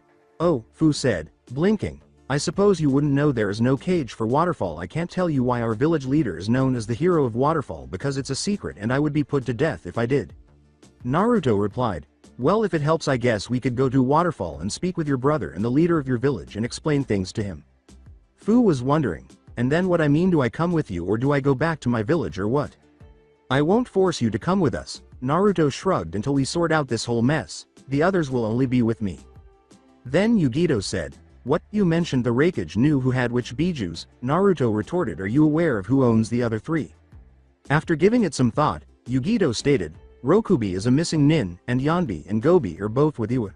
Why? Naruto remarked, well, I was just considering that if we could rid the other 3 of their Jinchuriki status, then nobody else would have to bear the weight of our shared burden. It can wait. I suppose. Yagura, what about you? Now, what are your plans? According to Yagura, I don't know. Why don't you join us? Asked Gaara. Since Konoha is where everything will either come together or fall apart, getting there is really our best option right now. If everything goes according to plan, we could ask the Sandaime Hokage to inform the Mizukage that someone from the Hidden Mist has been located. Upon reflection, Naruto remarked, actually that might be a bad idea. Yagura questioned, why would that be a bad idea? As everyone stared at him. If people saw you as you are now and knew how you used to look, they would think you have a bloodline. In the Land of Water, they have a bloodline civil war going on where they kill anyone with a bloodline. A friend of mine was there, and his own father got a mob and killed his mother and tried to kill him because he had a bloodline, Naruto said. glancing at him additionally, you might be a missing nin, and if we got in touch with them, they might send hunter nins to kill you additionally. I'm not sure what they would think of you not having Sanbi, and if the Mizukage was the one controlling you, he might have you killed for escaping his grasp. That does make sense, but what can I do? Yagura scowled.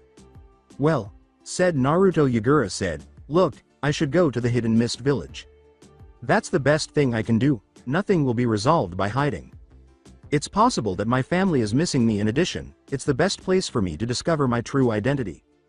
Since I don't like the idea of this bloodline civil war you mentioned, I can simply leave if it turns out that I am a missing nin, or if they try to kill me. Finding the truth, being loyal to people who depend on me, bringing honor to myself and others, bringing justice, and putting an end to the needless deaths caused by that war are all important, in my opinion, if those are the values we are supposed to uphold.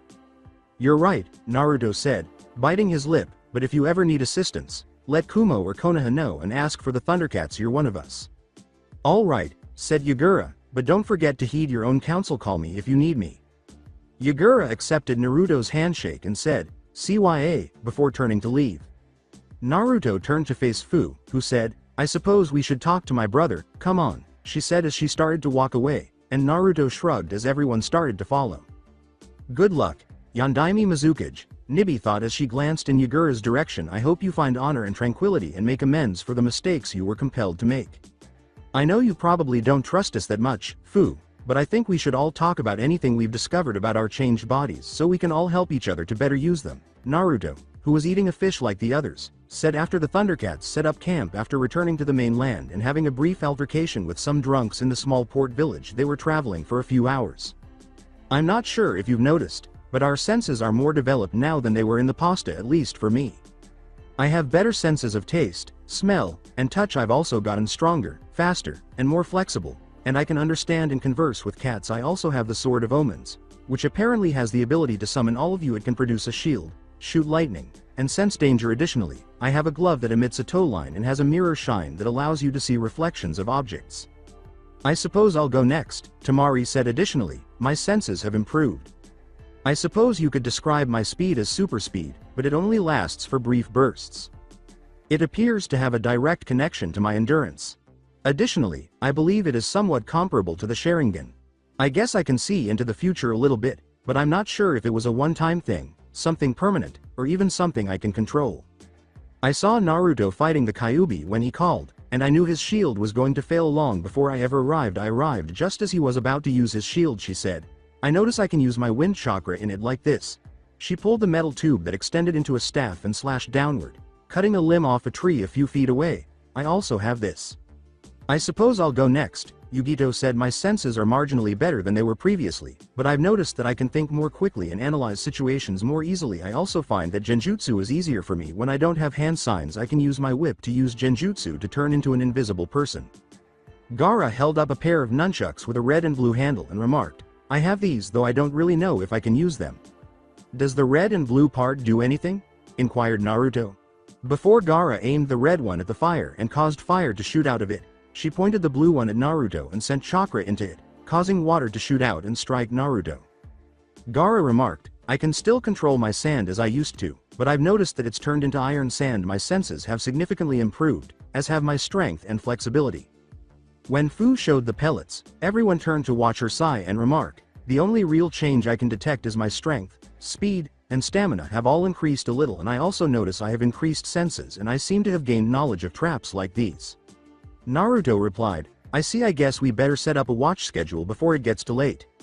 After reaching a consensus, everyone fell asleep, with Naruto keeping the first watch, followed by Tamari, Yugito, Fu, and Gaara.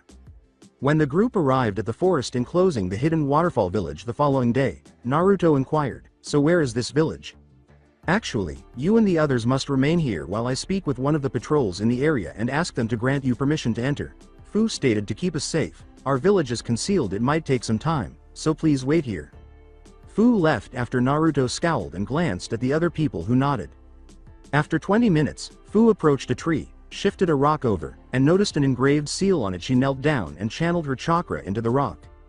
When 4 figures finally materialized after 10 minutes of waiting at the stone, Fu said, Shibuki, thank God it's you. The 4 looked at the girl and a boy around 15 with brownish black hair and brown eyes wearing a blue shirt, gray shoulder armor, and Black Pants said in a questioning tone, "Fu, is that you?" According to Fu, "Yes, it's me," Shibuki asked, "What the hell happened to you?" as everyone appeared to relax a little. Fu said, "You won't believe me unless you meet the others about 3 miles away. A group of 4 people is waiting for me to come back since they experienced the same thing. They came to tell me what had happened." "Who are these people?" Shibuki scowled. "One is Naruto Uzumaki Namikaze, a Konoha genin." Fu stated he is the son of Kyuubi no Kitsune's former Jinchuriki and the Yondaime Hokage of Konoha. Shibuki said, "What do you mean former?" as his eyes widened. "It's a part of what happened," Fu said. "Shichibi isn't in me anymore either," she said, lifting her shirt to reveal the absence of a seal. Each of the 4 other waterfall ninja gasped at this point, and Shibuki scowled and asked, "How?"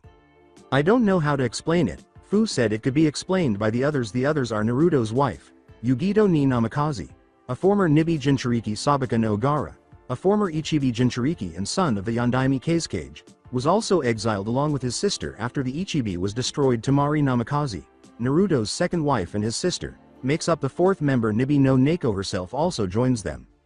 Shibuki responded, "What the hell happened, Fu? You went on a patrol 3 days ago and disappeared, and now all this." The group became tense as they turned to see Nibi sitting there licking her paw after hearing a voice say, "Perhaps I can explain. You just got to love the idea of a Nibi being this way." In a terrified tone, one of the waterfall ninja asked, "Shibuki, what should we do?" "Stand up," Shibuki said. "Nibi would have attacked us by now and none of us would be left alive if she had planned to do so. Don't turn her into an enemy," he said, trying to appear strong despite his shaking hand. "What are you doing here?" Fu asked. "I assumed you would remain with the others." "You instructed the others to wait for your return," Nibi remarked. "I don't accept commands. I'm not a pet. You exhibit wisdom for such a young guardian of the sacred water. And I am merely an advisor to Naruto, the new Thundercats lord." "How did you know about that?" Fu exclaimed. "You have kept your village secret, but I have known the secrets of this world for thousands of years," Nibi remarked with a laugh. "I understand how that water is made, why it exists, and the real secret behind it. You shouldn't be surprised that I am aware of it because I have seen things you could never imagine." Shibuki responded, "Why are you here, Nibi, and what has happened to Fu and the others who are with her?" Nibi responded, "Have you heard the term avatar before, young guardian?" Nibi responded, "It means the manifestation of the spirit," after Shibuki shook his head no. 9 spirits appeared to engage in combat after an old battle between good and evil. 4 spirits of good joined forces with a noble clan known as the Thundercats to protect the people of this world from this evil, while 5 spirits of evil joined forces to give a great evil the ability to enslave and destroy the world. In actuality, the 5 odd numbers represented the spirit of evil, while the 4 even-tailed Biju represented the spirits of good. The 9 of us continued to fight each other over the years, despite the fact that the great evil was ultimately halted and the Thundercats were destroyed. Now that their descendants have united, the Thundercats' legacy has been rekindled. Given that the 4 people who joined Fu herself, and one other person who was the Sandy's Jinchuriki are all descended from the original Thundercats, it appears that there are other spirits at play in this conflict between good and evil that even we were unaware of. While the spirits that were once imprisoned within them have now had their avatar bodies destroyed, turning them back into spirits, what you see in Fu is, in a sense, her ancestors' bloodline reincarnating itself apart from myself. The Yanbi, Gobi, and Rokubi are all that remain of what you refer to as the Baiju. According to Shibuki, "How can I trust you?" Nibi grinned and started to transform, shocking everyone by transforming into Shibuki's father Shi, who exclaimed, "Shibuki, my son." With a startled tone, Shibuki uttered, "Father, but how?" Shi stated, "Nibi has consented to allow me to communicate with you through her, and she is capable of becoming an avatar for spirits herself. You might not believe it, but ever since I passed away, I have been watching over you and Fu, guarding this village. I witnessed the Shichibi take control of Fu 3 days ago in an effort to destroy the Thundercats and the spirits of good. I saw her get rid of it and how she and the others defeated the 4 ancient spirits of evil. Even if you don't trust me, you know that Nibi was telling the truth, my son. It is up to you to decide what happens next." As he faded back into Nibi, he said, "Lead our people well and carry out the duties of the hero of Waterfall with honor." "Fu, do you have any idea what this means for the village?" Shibuki asked, glancing first at Fu and then at the other ninja who accompanied him. When Shibuki said, "Don't speak, go bring those other back here," Fu began to open her mouth. "I need to consider this." Fu gave a nod and hurried off. The other ninjas exchanged glances after she left, and one of them asked, "What will you do, sir?" According to Shibuki, You will see soon. Fu traveled to the other and back in almost 20 minutes. My name is Shibuki, and I am the leader of the hidden waterfall village, Shibuki said after glancing at each of them and remarking, well, he does look somewhat similar to the Yondaime Hokage. It is a privilege to meet the hero of waterfall, Naruto remarked. I'm not sure why you're called that, but by giving the village chief that name, Fu seemed to be speaking highly of you. This is Yugito, Temari, and Gaara, and I'm Naruto. After glancing at Fu, Shibuki remarked, I see. Why are you here? Naruto replied, I don't know how much you know about the Biju or what has happened with them. The neutral tone Shibuki used was, I am aware of their supposed history and that they are supposed to be gone now. Fuck it, dude, said Naruto, clicking his tongue. As 4 of the 5 cages will tell you, I'm not one for formalities. I'll be honest with you because I'm probably the only person on the planet who has told each of them to kiss my ass and live to tell about it. Since I was essentially the one who initiated the series of events that led to the Biju's destruction, the others followed me here, and I came to explain what had happened with one of your ninja.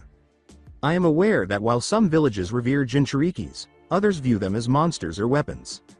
I could have questioned Fu about how you treat her, but it's likely that she would have lied or at the very least sugar-coated it due to her devotion to you, so I wanted you to hear it directly from the source. Fu didn't just up and leave the village since I posed a threat to it. Shichibi tried to weaken me by controlling her. If you have an issue with it, call me and get in line for the Kiss My Ass Club. I became more of a threat and relieved her of her burden. Take it on me, or blame someone else if you're having trouble with Fu right now.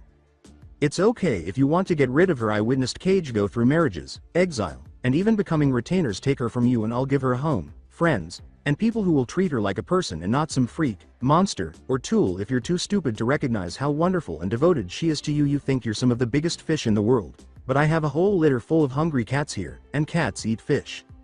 Shibuki covered his mouth and let out a snicker before he started laughing as everyone stared at Naruto in disbelief. Temari and Yugito decided, no way, he did it again. Flushed red with amazement and astonishment, Fu thought, oh god, I can't believe he just did that. Taking out a scroll, Gaara started writing on it. Gazing at Gaara, Nibi questioned, what are you writing? Gaara stated, I made the decision to confront the person who essentially told me to fuck off to. Thus, there are 4 village chiefs, 11 Junin, 25 Chunins, 6 Genins, and almost 45 civilians. Hey, those inebriated fools had the audacity to approach Temari, Fu, and Yugito as if they were sex workers, Naruto said as he turned around. All I was doing was protecting their honor. The Raikage left them alone in that port town for more than 3 months, and it's not my fault. Looking at Fu, Shibuki questioned, is he always like this? Every Thundercat except Naruto replied, yes. Naruto grumbled, anyways, what are you going to do, because we need to get a move on before I'm marked down as a missing nin in Konoha. Alright, Shibuki said with a frown. According to what I understand, you have 2 wives, why? According to Naruto, truthfully or officially? According to Shibuki, officially, Naruto stated, officially the Raikage. When he heard of our unique position, he wanted to make the Namikaze an official clan, so he sponsored the marriage of Yugito and me while marrying Temari and me while making Gaara a member of my clan. According to Shibuki, I see. And truthfully, the Cage attempted to kill Gaara after I destroyed the Ichibi, and when I stood up for Gaara and Temari, who stood up for her brother, he exiled us both. Naruto claimed before I accidentally killed Yugito, the Tsuchikage married me in order to convey a message to the Raikage about sending ninja to his village. How do you accidentally kill someone? A Chunin inquired, particularly a Cage. He had a bad heart and I used my harem jutsu on him and he died of a heart attack, Naruto said, massaging his head. You never showed us the harem jutsu, Temari remarked. What is it? The clearing was filled with smoke, and when it cleared, all of the males but Gaara blew back with nosebleeds, while the females appeared enraged. Naruto shrugged, putting his hands together, and uttering the words, harem jutsu. Nibi looked down and remarked, I guess I'll have to bring him back to life after this. In contrast to before, each clone swiftly seized every man except Gaara, tied them up, and placed a kunai at each of their necks before releasing the jutsu and declaring, see, it's not a useless jutsu. It is excellent for apprehending enemy ninjas and effectively eliminates perverts. Fu went over and untied Shibuki and the other waterfall ninja when they woke up, and she indicated the tree where Naruto was lying, looking like a shit with cuts, bruises, and claw marks all over his body. Shibuki looked away after wiping the dried blood from his nose and uttering the words, a very deadly jutsu. Then Fu said, so what now, brother? under the guise of making you the best defender of Waterfall. Shibuki scowled and uttered the words, Fu. I've done everything I could to make your life better. I gave you the best teachers, the best equipment, and the best resources to help you in life. However, now that the Shichibi is gone, I will have to answer to everyone about spending so much valuable resources on you. All I can do is make it seem like there's another way you could better serve the village. A political marriage seems to be the only way to accomplish that. After widening his eyes, Fu looked down and said, I see. Shibuki replied, I know and I don't like it, but I have to find some way to make the village stronger and defend it better now that we don't have the Biju. Naruto was it. Everyone was shocked when Naruto, who had recovered, said, yeah. How are you healed so quickly? Gaara inquired. I don't know, I always thought it was because of Kyuubi, Naruto uttered. Perhaps it had to do with our metamorphosis, or perhaps it was something I inherited from my parents. According to Shibuki, I was talking to you. Ignoring Shibuki's red face and snickers, Naruto said, yeah, keep your panties on. So what do you want? Shibuki responded, you claim the Raikage is interested in your clan, right? I wish to have a meeting with the Raikage and the Hokage about a political marriage, Shibuki said as Naruto nodded. You want to marry Fu to me, don't you? Moaned Naruto. Is there a problem with that? Shibuki asked, squinting. You're not implying that she is unworthy, are you? Naruto replied, hell no, I just want her to have a chance to decide her own future. It's your problem what you do with her after the alliance is signed, Shibuki stated. It is up to you whether or not you want her to be free. All I want to do is form an alliance with 2 other villages to protect Waterfall. We already have a small alliance with Kumo and Konoha.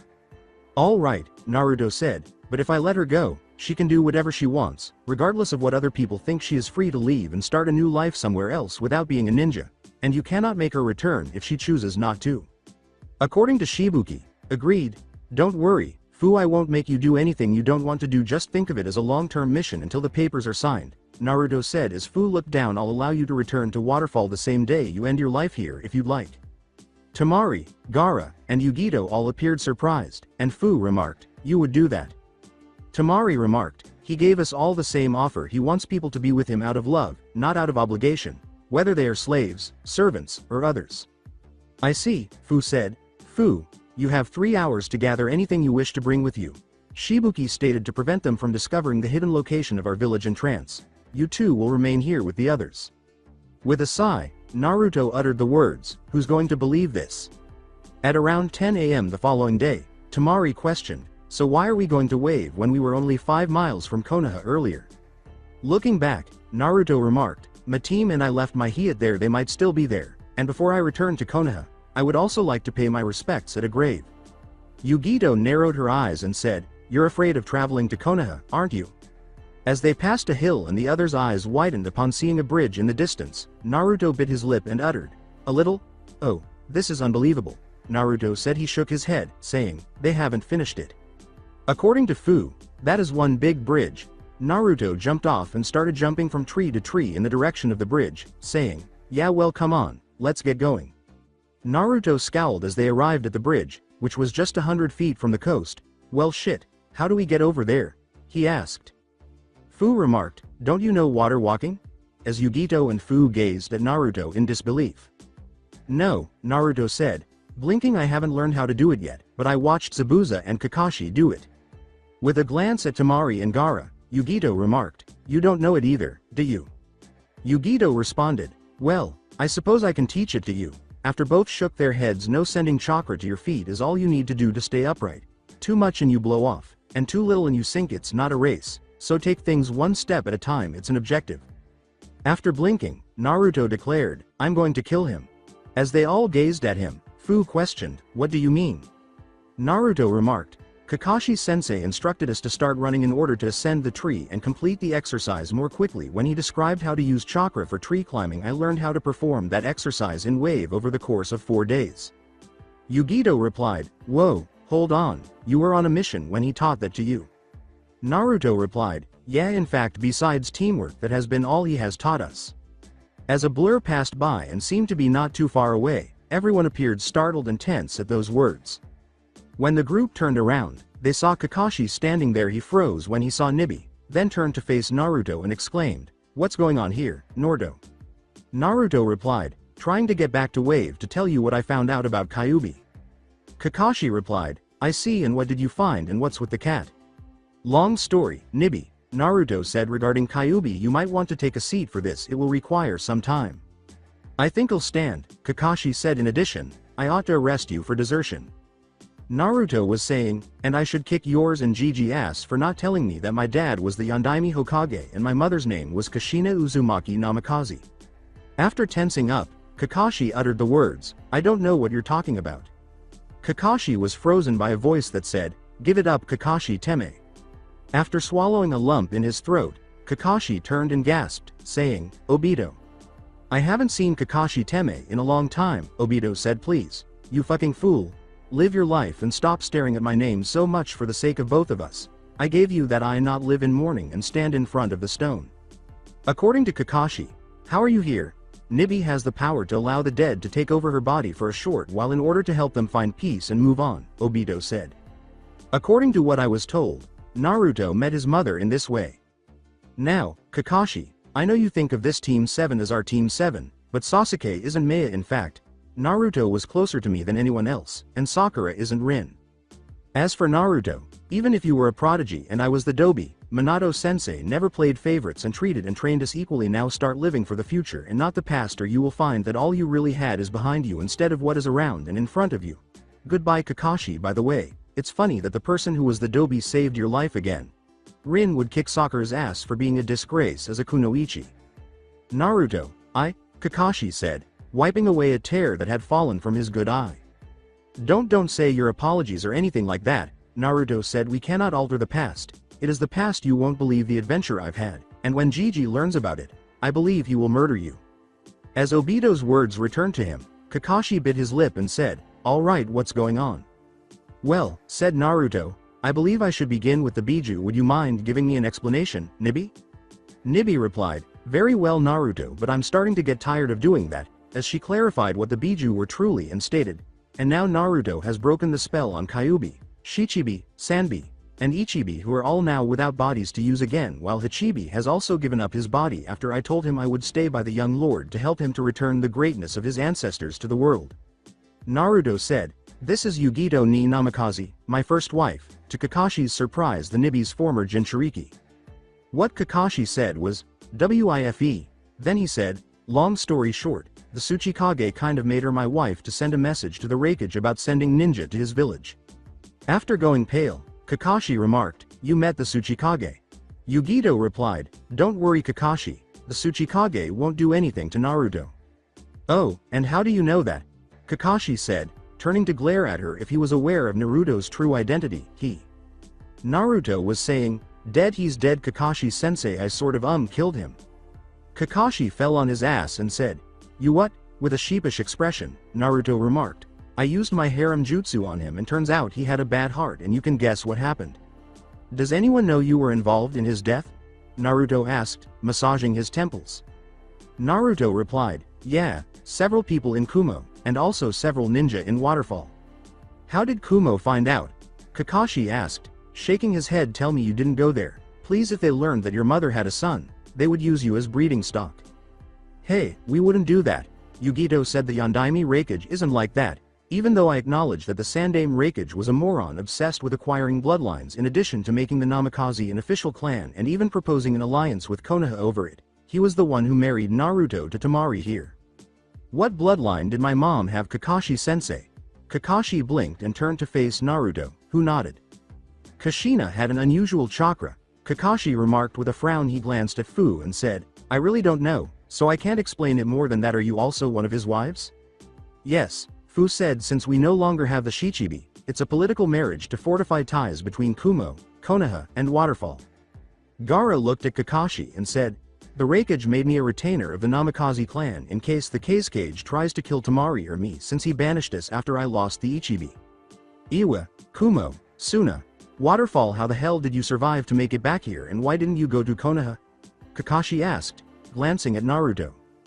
Naruto remarked, hey Kakashi, you don't know anything about a guy named Yagura from the Hidden Mist Village. I need my Hiat from here, and I wanted to show my respect to Zabuza and Haku, the Sanbi's Jinchuriki. The Yondaime Mizukage, what about him? Asked Kakashi. When Naruto said, he's the Mizukage, he's not the one Zabuza tried to kill, is he? All of the Thundercats' eyes widened. He's really young. He's actually not that young, Kakashi remarked. He is between the ages of 20 and 30. The Sanbi's Jinchuriki aged more slowly. The Ichibi host has the ability to control sand, which is a bonus Y. According to Naruto, but he doesn't remember Naruto, Tamari said, approaching and placing her hand behind Naruto's back. All these years, he was ruled by the Sanbi. What are you talking about? Inquired Kakashi. Yagura, we met him. Yugito said he only remembers a few instances from his early years when he was brought before a man with Sharingan eyes. Since then, he has been ruled by Sanbi, who essentially used Yagura as a puppet until we overthrew their hold on him. With a frown, Kakashi asked, are you sure? Naruto stated, he described the Sharingan perfect Kakashi and he really didn't know anything. I see. Naruto. What are you going to do now? Kakashi scowled. Naruto replied, learn water walking the right way and not the way you had us learn tree climbing. What do you mean the right way? Inquired Kakashi. It isn't a race to get to the top first, Naruto said, giving Kakashi a fierce look. It's merely an objective to accomplish. Behind his mask, Kakashi grinned and remarked, seems your adventure made you wiser.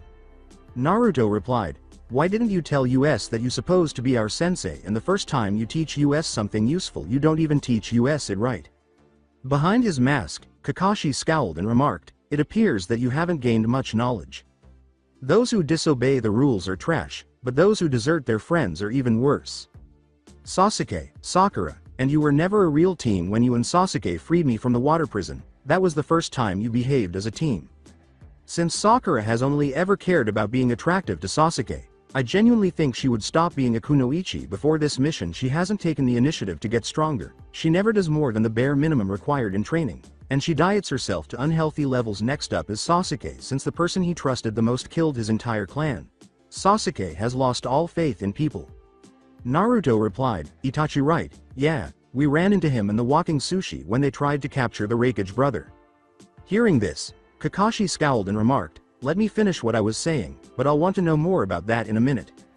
I thought that because Sasuke lacks trust, he would abandon a teammate to perish if it prevented him from becoming stronger. I refused to teach him anything that would lead him to believe he was prepared for more difficult missions where he would kill himself and his teammates until you two collaborated. And then you, of all the people I have seen in years, you have the most potential. You could have handled things differently, even though Kyuubi gave you a bad deal. You are skilled enough in stealth to paint the Hokage monument while wearing orange during the day. That's what you did. You can lead Shunin and Anbu on a chase through the village for hours, demonstrating your exceptional speed and endurance. You spent less than 3 hours learning an A-rank Kenjutsu, but you waste those skills by making people angry by playing practical jokes and yelling that you're going to be Hokage. This makes you look foolish and shows that you don't take your training seriously unless you have a short-term objective to meet, in addition to forcing you to learn the tree climbing more slowly than you otherwise would have. You and Sasuke both challenged each other to finish it first by working so hard to defeat each other. You also improved your stamina, control, and chakra. How could I have done better than I have? Oh so great Sharingan. Kakashi, scowled Naruto. Kakashi responded, what are your faults, Naruto? What areas do you think are your weakest? Looking down, Naruto bit his lip and uttered, my book smarts, my chakra control. 2 out of 5 isn't bad. Kakashi stated you were shown a chakra control exercise in the academy called leaf balancing, and yes, your chakra control is terrible. You found it dull despite Iruka's repeated attempts to teach it to you. Kakashi remarked, next is your book smarts, as Naruto cast his gaze downward. You are not a fool, Naruto. The Sandaime taught you to read, and you are as proficient as Iruka, the Hokage assistant, in filling out the majority of the paperwork required to complete tasks in his office. You could have easily gotten by with others, but they made it more difficult for you to improve, and I acknowledge that you did have a disability. You could have used those skills to get the things you need instead of thinking of ways to trick people. You won't be sold food. How much food did you purchase during your trip, and how much did you kill, catch, or discover? There are rivers and forests all around Konoha. It would have been easy to find food. And your clothes, too. All right, people would only sell you orange clothes. You could have your clothes dyed for your practical jokes, but you never considered dyeing them a different color, like green, black, or red. The library comes next. You can henge yourself so well to be a nude woman who makes people go crazy, but you can't henge yourself as someone else to read books in the civilian library. Naruto, you had the ability to better yourself. You just decided against it because it wasn't enjoyable. Naruto, life isn't a game. You're right, life isn't a game. I had my eyes opened here in Wave, but I'm not the same person I was before. Kakashi, Naruto said, biting his lip. Not only have I changed physically, but I have also changed mentally. Because he views them as pawns, I have witnessed a man slap his daughter, order his son's execution, and exile them both. I've witnessed an elderly pervert enjoy playing with people's lives. Because of an order he gave, I witnessed a leader drive out a devoted ninja to save the village. I've witnessed a leader cast away his sister because he believes others will view him as a weak leader. I've witnessed a man leave his village to rush off to face a powerful enemy to save his brother. And I've witnessed someone give their life because they felt they had failed their master and their life was worthless. You know what I've learned from my travels since I left here? The world is a cruel, dark place where people only care about themselves, whereas the strong use their strength to increase their wealth and power at the expense of others. The weak cower in fear. These folks say that bridge is their only hope. In actuality, it isn't. It's merely a symbol for them to unite and become stronger. I aspire to be that bridge. Kakashi, I aspire to become a symbol for the entire world, not just the residents of Wave or Konoha. With Naruto staring at him, Kakashi had to turn his head away and utter the words, "You have grown, Naruto. I acknowledge that." When Naruto noticed that the sun was starting to set over the sea, he remarked, "You know, I think the world is like that sunset with the number of people who are willing to be the light of hope in the world going down every day.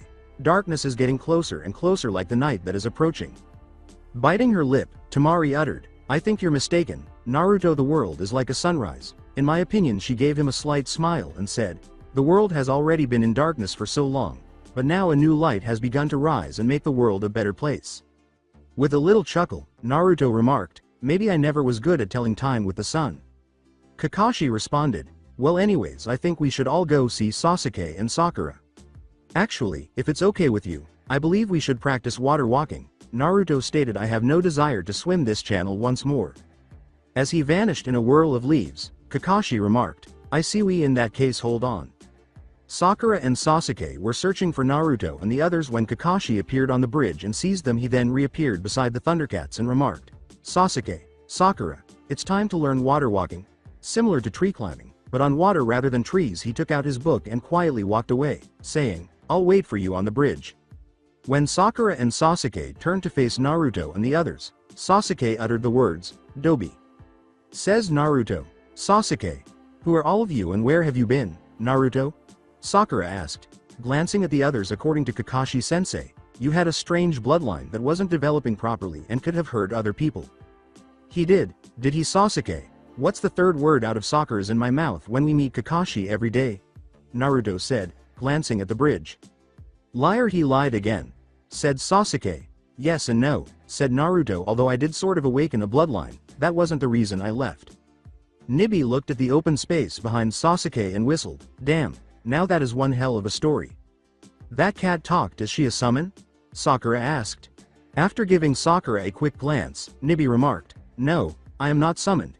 Your mother wants to talk to you, Sasuke Uchiha," she said as she started to transform and Makoto Uchiha's form emerged. Makoto glanced at a pale Sasuke, who said quietly, "Mother." Makoto said, "Hello, my sassy little boy." Sasuke glared at Naruto as he snickered, and then Sakura struck him on the head and yelled, "Quite." Sasuke turned back to ask, "How are you here?" Makoto stated, "Nibi has the ability to let the dead use her to speak to the living for a few minutes." "A few minutes, but I don't want you to leave," Sasuke uttered. Makoto said, "Don't worry, this is genjutsu like the one your brother used on you, so we can speak privately," as she snapped her fingers, causing everything around Sasuke and Makoto to go pale and everything else to freeze. "Because of what I need to tell you.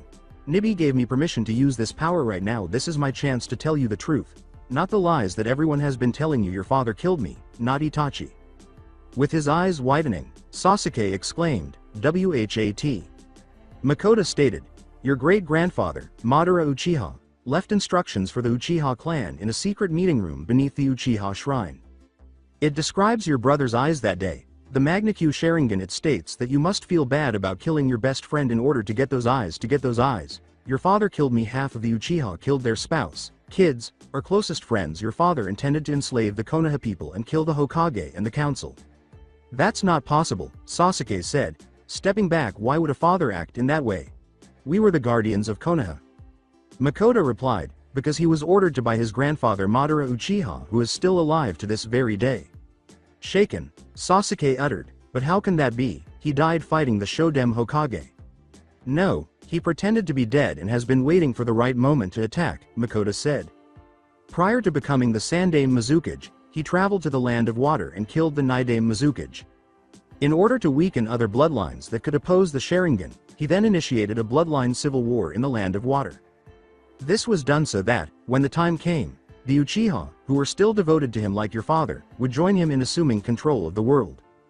In order to make it easier for the Uchiha clan to attempt our coup against the village, Madara Uchiha was responsible for the Kyuubi attack on Konoha 15 years ago. Only 5 Uchiha perished that night, and those 5 did not even possess the Sharingan. According to the memorial, for those who perished, they were sacrificed in order to give the impression that the Uchiha were helpful, but in reality, we remained at home and awaited the conclusion of the attack. Sasuke replied, No, it's not possible, you're lying, you're not my mother. Makoto said, If you doubt my words, then explain how one person could kill our entire clan, then How was it that Itachi was able to kill us all by himself? He killed the real killers of our clan, those who followed the orders of Madara Uchiha. Do you know who Itachi was supposed to kill in order to get the Magna-Q Sharingan? Your father ordered Itachi to kill you, but he refused and killed his best friend instead because he wanted to protect you. If you doubt me, then how is it that only 5 Uchiha died in the Kyuubi attack? How is it that the plans for the Uchiha coup are in a safe under the floorboard in your father's study that has to be opened with Uchiha blood? If you can't believe me, then look at the proof yourself, but know this. Itachi only killed your father and the others who were traitors to the village and the real killers of our clan. He also lied to you to protect you. If you doubt my words, then know this. If you kill Itachi, then you are no longer my son. Goodbye, Sasuke. As she began to fade away. When she vanished and everything returned to normal, Sasuke said, No mom, wait. He then collapsed to the ground and started crying. With a blink, Naruto said, Hey, what happened? Why are you on the ground crying, Sasuke? As he turned away, Sasuke uttered the words, Just shut up, Dobi. Whatever, let's train, said Naruto, scowling. Thanks to Fu and Yugito's guidance, mastering the water walking exercise only took 2 hours. Everyone was concerned because Sasuke was silent the entire time while he attempted to obtain it. When they finally returned to Wave, Kakashi was waiting for them, observing Sasuke's silence and Sakura's worried glances. He said, Good job all of you, is everything alright? Naruto stated, Sasuke been depressed since Nibi let him speak with his mom like she did for you and that Obito guy. Kakashi responded, I see, well, I already explained that we had extra help for the rest of the mission and arranged for you to stay at our client's house. Let's go tomorrow. We will return to Konoha since the bridge will be finished in a couple of days. Upon returning to Tezuna's home, the group exclaimed, There's the hero of Wave. With a blink, Naruto said, Tsunami came over and stated, You were the one who saved Inari and me from Gato men. You were the one who inspired Inari to get the people of Wave to come to the bridge and stand up for ourselves, and you were also the one who found out Inari had been captured and helped save Inari when he was captured by those men. Your sensei told us about your medical condition and why you had to leave, so we understand you wanting to protect us from even yourself. So in our eyes and all our friends and neighbors, you are the hero of Wave Country. That is why we are naming the bridge after you, the Great Naruto Bridge. When she kissed Naruto on the bridge lips and she pulled back, seeing his blushing face, and stated, A woman always has to kiss her champion after he saves her. It was nothing. I couldn't have done it without my teammates and sensei, Naruto said, rubbing his head. Kakashi remarked, Aren't you worried that your wives are going to get mad that you're flirting with another woman, Naruto? After Sakura took a moment to take pride in that. Naruto went pale when Tsunami said, Wives, after saying, Yeah, Naruto. Tamari proceeded to say, It's a long story, Ms. I'm Tamari and this is my brother Gaara, Fu, and Yugito. Long story short, while Naruto was away, he sort of helped us all in a different situation and saved us, similar to the way he saved you, and several village leaders thought that marrying us to him was the best to solve some problems that arose. While we are married on paper, that is all so far, and Naruto has been kind enough to offer to release us from the marriage if we want to once we reach Konoha and get the matters that forced us to be married taken care of. I'm sure none of us mind you kissing him, since we each can understand wanting to thank him. In response to Gaara, Naruto remarked, I love you, man, like a brother, but there is no way in hell I'm kissing you. Naruto, are you gay? Asked Sakura, sputtering. Naruto questioned, What? Sakura replied, Well, you said you love him and you did kiss Sasuke the day we graduated. That was an accident, somebody shoved me into Teme, Naruto sputtered. Sakura replied, Oh, how can we be sure? I mean, you have 3 wives and you haven't even kissed them, if what I am hearing is right. A kiss from Tamari silenced Naruto as he said, Sakura, I respect them too much to force them into anything romantic. I won't treat them as servants or breeding stock or prostitutes. I care too much for them to do. As Kakashi looked up and giggled, Naruto was stunned and asked, "What to Temari?"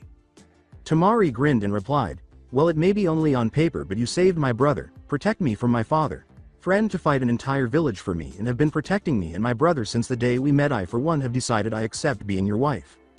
Naruto replied, "Are you sure, Temari? I mean, I give you your freedom and ask nothing in return." Temari grabbed Naruto and vanished in a whirlpool of sand, saying, "Yeah, I'm sure, and I want to show you how sure I am." With a frown, Yugito remarked, "Damn, she's fast." "Not really," Gaara remarked. "She truly resembles Naruto since the day he confronted the Kazekage and threatened to kill him if he attempted to touch her again." That caused many people's eyes to widen, and Sakura remarked, "He threatened the Kazekage." Gaara stated, "He killed the Tsuchikage and basically told the Raikage to fuck off." Fu replied, "He did the same to my brother, the leader of Waterfall Country." When they heard that, everyone was in disbelief. Temari and Naruto, meanwhile, were behaving like a couple of sexy animals. When the sun rose the following morning, Temari was sleeping in Naruto's arms with her head resting on his chest as he carried her in a bridal fashion toward Tezuna's house. She had a few visible love bites on her neck, and Naruto had a couple on his neck that were gradually disappearing. "Tsunami is preparing breakfast for us before we depart," Naruto said, raising an eyebrow as the door of the house opened and he blinked upon seeing Kakashi standing there. With a nod, Naruto enters and sits motionless, holding Temari while closing his eyes. Temari was still asleep when Naruto opened his eyes a few minutes later to find that everyone had descended the stairs and was staring at him. "What?" he asked. Sakura blushed and said, "You both didn't really did you?" "Sakura and I will not kiss and tell more than that," Naruto said, glancing at her. "We are legally married and can do or not do whatever we want." After opening her eyes and turning to face him, Temari said, "Too much stamina." She then rested her head on his shoulder. Naruto replied, "Hey, I told you all that most of my strength came from me and not hairball." "You're not human, Naruto," Temari said, giving him a fierce look. "We are taught that civilian men can work for no more than 4 hours straight if they were fully rested. They would be shinobi 6 after 8 hours. You were still difficult, so I told you to get on with it. Besides, that couldn't have been your first time." Everyone was staring at Naruto in disbelief at those words, so he rubbed his head and turned his head away, saying, "Well." Yugito raised an eyebrow and remarked, "You've been with someone before." "As for why I was still hard, someone taught me a birth control jutsu that makes a guy last longer, and I used it. Okay, so just drop it," said Naruto, scowling. "I don't want to talk about it, okay? Since I believe you're still too young to be a mother safely, I wanted to make it special for you while also making sure you didn't get pregnant by accident." Looking up from his book, Kakashi said, "Since you're married, does that mean you're going to quit your other job?" Naruto froze, then turned to face Kakashi, asking, "How do you know about that, Kakashi?" with venom in his voice. "Who do you think nominated you for it?"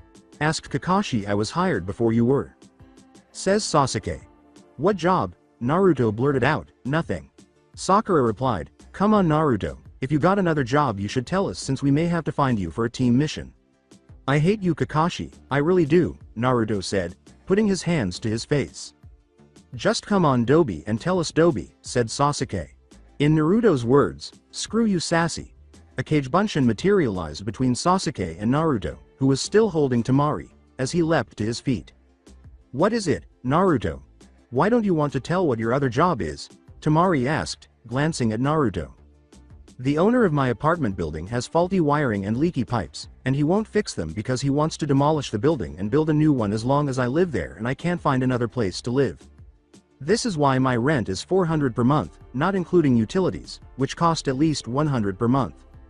Naruto turned away. "I receive 375 from the village each month as an orphan's allowance, so even without food, clothing, or cleaning supplies for my apartment or myself, I already fall 125 short each month just to have a place to sleep, lights, and water if I am extremely careful and skip a few meals.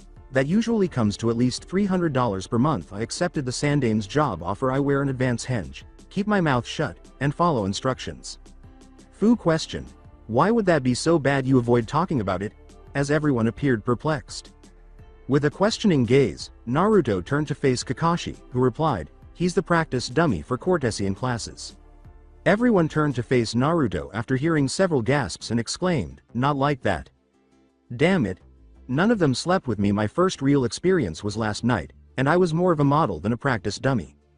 In order to identify locations that are used to get a guy off faster, make it feel better, or keep a guy off for longer or prevent him from ever having children, the sensei in charge of the classes taught me the jutsu I used to stay hard. She indicated a location and discussed it with a class of 5 to 10 kunoichi, and all I had to do was stand there or lie on a table. Since you took one of those classes, Sakura, you ought to be aware of that already. That was you, but you were taller than Kakashi-sensei and way more muscled than you are now, Sakura said, flushed.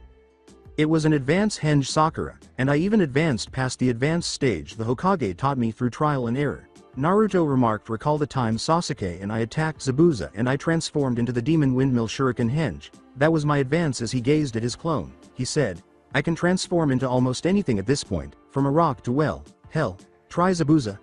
It should really be called a shapeshift. Sharingan Kakashi, it's no wonder the demon brothers lost, Zabuza said as the clone made a hand sign while covered in smoke. What are you looking at, brats? You're just a group of kids playing ninja. Good times 8 points, heart, lunges, liver. He went up in smoke when I was back in the hidden mist. Damn, it's Gaara, said Naruto. Why did you do that?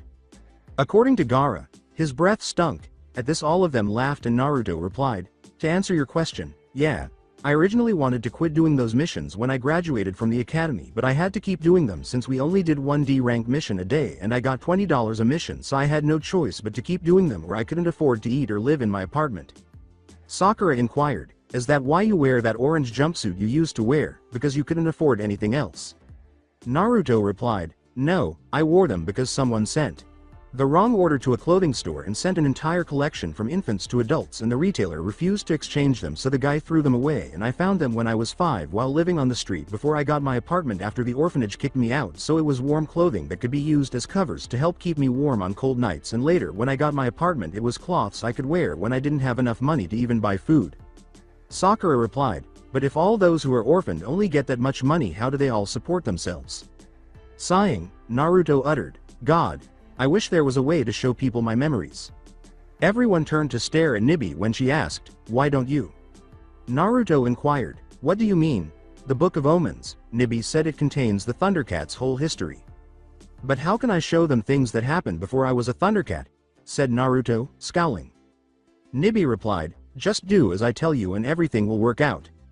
Behind his mask, Kakashi scowled and uttered, what is this Book of Omens, Naruto? This is the Book of Omens, Nibi. What do I do? Naruto said after patting Temari on the back, who understood and stood up from his lap. He then took the Book of Omens out of his weapons pouch and placed it on the table in front of him. Nibi replied, just use the Sword of Omens to open the book, the sword will do the rest. With the words, Sword of Omens, open the book, Naruto withdrew the Omens sword. Nibi's eyes glowed yellow as the book opened as those words were spoken, and then everyone froze and the whole place turned gray before vanishing. When they all returned, they surveyed their surroundings and noticed Cat's lair, with Lion-O and the other Thundercats standing in front of it. They also heard and saw. Lion-O replied, so it is decided, then we must stop the evil of Mumra once and for all before he can destroy this world and kill everyone here. Lion-O turned to a woman wearing bandages and said, we agree with you, Mum Rana. What are your plans? As the other Thundercats nodded. According to Mum Rana, as you know, Mum Ra, the avatar of evil, lives in the dark pyramids, and I, Mum Rana, the avatar of good, live in the white pyramid. Inside these pyramids are avatars that allow the spirits of good and evil to interact with the world, the 4 ancient spirits of good who use my pyramid and the 5 ancient spirits of evil in the dark pyramid. Mumra and I both get our powers from these ancient spirits. In order to stop Mumra once and for all, we must destroy his dark pyramid once and for all. Tigra responded, but we have already destroyed it on several occasions and the pyramid always restores itself. Mum Rana continued, that is because the ancient spirits of evil still were able to use their powers to repair it. That is why I have spoken with the ancient spirits of good and we have decided to reduce their powers. I will sacrifice my life in order to seal the 5 ancient spirits of evil and the 4 spirits of good into 9 animals. These animals will trap the spirits in them so that they will no longer be able to give Mum Ra his power, which will let you fight Mum Ra and destroy his dark pyramid once and for all, which should destroy him. According to Panthro, what do you mean should? Mum Rana stated, evil always finds a way to survive and good always finds a champion to fight evil. Mum Ra and the ancient spirits of evil are very powerful, and while I can hope and pray this works, there is no guarantee that Mum Ra won't have a way to survive. Lion-O stated, It's the best option we have. We can let Mum-Ra destroy this world like he did New Thundera. He must be stopped once and for all at all cost, even our lives. The Thundercats agreed one by one. They then witnessed the battle between the Thundercats and their allies and all Mum-Ra minions and allies, including mutants and mutanks. While Mum-Rana started her spell, the Thundercats battled their way to her and engaged him in combat. Everyone watched her as 9 newborn animals glowed and developed into the Biju. The Thundercats sacrificed their lives to seal the Biju into 9 special containers that Mum-Rana had given them after they witnessed Mum-Ra withdraw into his pyramid before the powerful Biju destroyed it. Before it ceased displaying the containers, releasing the Biju and started sealing them into young children, the world was a blur as the lands changed around to reflect the passage of time. After that, the world became hazy once more until Konoha was being attacked by the Kyuubi. The entire world watched as the Yondaime and a red-haired woman gave birth in a hospital room as the battle raged, and Naruto thought, "My whiskers, I was born with them." They heard the Yondaime call him son before he went to battle the Kyuubi, and they were shocked to see him named Naruto and Kushina die. They also saw the sealing of the Kyuubi, the Sandaime declaring to the Konoha people that Naruto was a hero, and the people demanding his death. A law is passed by the Sandaime. They then witnessed scene changes in which Naruto was either attacked or receiving poison treatment. Naruto thought, "Oh god, why did that have to show?" He was seen eating through trash after being expelled from the orphanage, getting his apartment, getting glares, and being isolated after the Sandaime offered him a job. He was also seen modeling in henge for kunoichi classes, which Sakura was in. After that, it showed Mizuki arriving to give Naruto another chance to pass after he failed for the 3rd time. Then it appeared as Naruto used Sexy no Jutsu to knock out the Sandaime after sneaking into the Hokage Tower and obtaining the scroll. After learning about Kage Bunshin, Iruka confronting him, and Mizuki attacking, they proceed to the woods and discover the Kyuubi's true nature. They then witnessed Naruto defeating Mizuki with more than 100 Kage Bunshin, speaking with the Sandaime, who claimed to know Naruto's parents, being assigned to Team 7, and sharing a kiss with Sasuke. The scene then showed Kakashi sticking his fingers up Naruto's ass, meeting Tazuna, and traveling to Wave while being attacked and injured by the Demon Brothers. After that, we see Zabuza, Naruto, and Sasuke rescuing Kakashi. Kakashi teaching them how to climb trees while hurt, and finally, Haku. Everybody's eyes widened when Haku said, "By the way, I'm a guy." Then, after waking up late, Naruto hurried to the bridge only to turn around and kill the 2 mercenaries while saving Tsunami and Inari. After saying this to Inari, he started to return to the bridge. Reaching the bridge, a Kage Bunshin diverted everyone's attention by sneaking in to save Sasuke. Sasuke's noise alerted the Hunter Nin to the situation, leading some to declare, "Stupid Uchiha." Following their attempts to cooperate, Sasuke took the hit for Naruto after he awoke his Sharingan, but Naruto lost it and defeated Haku before Haku took the Chidori for Zabuza. The people heard his story, Naruto's words to him, and Naruto's intention to kill him when Gato arrived. They watched as Naruto spoke to Zabuza, who requested a blade, and Naruto gave it to him before Zabuza killed Gato. After frightening the mercs away and discovering Sasuke was still alive, Naruto buried Zabuza. Naruto found the cougar and assisted him, showing them respect. After returning to Tazuna, he woke up to the sound of his voice calling for the Sword of Omens, passed out, met Lion-O, and discovered that Kyuubi had been destroyed. When Naruto returned, he discovered that Kakashi had gone to train Sasuke despite Naruto's absence. After meeting Kakashi and learning that Inari was in danger, Naruto made plans to depart, helped save him before fleeing, and traveled to Wind Country. Meeting the cat in the desert, meeting Baki, who brought him to Suna. Meeting the Kazekage, hearing his story about Gaara. And then talking to Baki before meeting Gaara. The fight with Shukaku, the destruction of Shukaku, the arrival of Temari, the Kazekage slapping Temari, and Naruto defending her in Gaara, followed by the arrival of Nibi and the protection of Naruto, returning to Yugito, Yugito discovering the truth about his parents, meeting his mother, Temari and Gaara meeting their mother, Nibi departing to Cat's lair, and Naruto discovering that Yugito was in danger heading to Iwa. Meeting Lion-O once more, deceiving the Tsuchikage, selling himself out, getting married, and then the Tsuchikage turning perverse, Naruto using his harem jutsu on him, and the Tsuchikage dying of a heart attack, shocking everyone. Running away from Iwa, meeting Gaara and Temari, arriving at the grove and eating, listening to their conversation before reaching Kumo, meeting the Raikage, insulting the Raikage, learning of the attack from Kisame and Itachi, arriving, and saving B. Returning to Kumo and providing an explanation. Gaara joining the new Namikaze clan and getting married to Temari, returning to the Raikage residence, sparring with B, and ultimately triumphing when he fainted, shocking Naruto with the Kumo crowd's applause. The following day, they set out to meet Yagura and Fu on the island. As they became engrossed in the book, they witnessed each of the former Thundercats transform into new ones and battle and defeat Kyuubi. After leaving and learning that Yagura had been controlled and had lost his memory, he decided to return to Water Country and went back to Kumo. There, he fought with some ninja and then went to Waterfall Country, where he met the hero of Waterfall, married Fu, and went to Wave. Once there, he met Kakashi, who met Obito to everyone's surprise. They heard everything Makoto told Sasuke about Madara, the Uchiha clan massacre, and the truth about the Kyuubi attack. After learning how to walk on water, they arrived at the bridge, where Tazuna and Tsunami kissed Naruto Damari, then accepted Naruto as her husband, and they appeared in the woods before vanishing to avoid it. After that, they arrived at Tazuna's house, where Nibi explained how opening the book would cause the world to freeze. When that was done, everything turned white, and Naruto was in a white space. A figure started to slowly emerge, and he tried to move but was unable to do so. "You, what the hell are you doing here and why can't I move?" he exclaimed. As she stood staring at Naruto, Minato Namikaze remarked, "Because you would attack me and this isn't my body but Nibi and would wind up hurting her." "You're right, I wanted to punch you in the face," said Naruto with a frown. Minato replied, "I know, after all, Kyuubi wasn't the only one sealed in you." With wide eyes, Naruto questioned, "What?"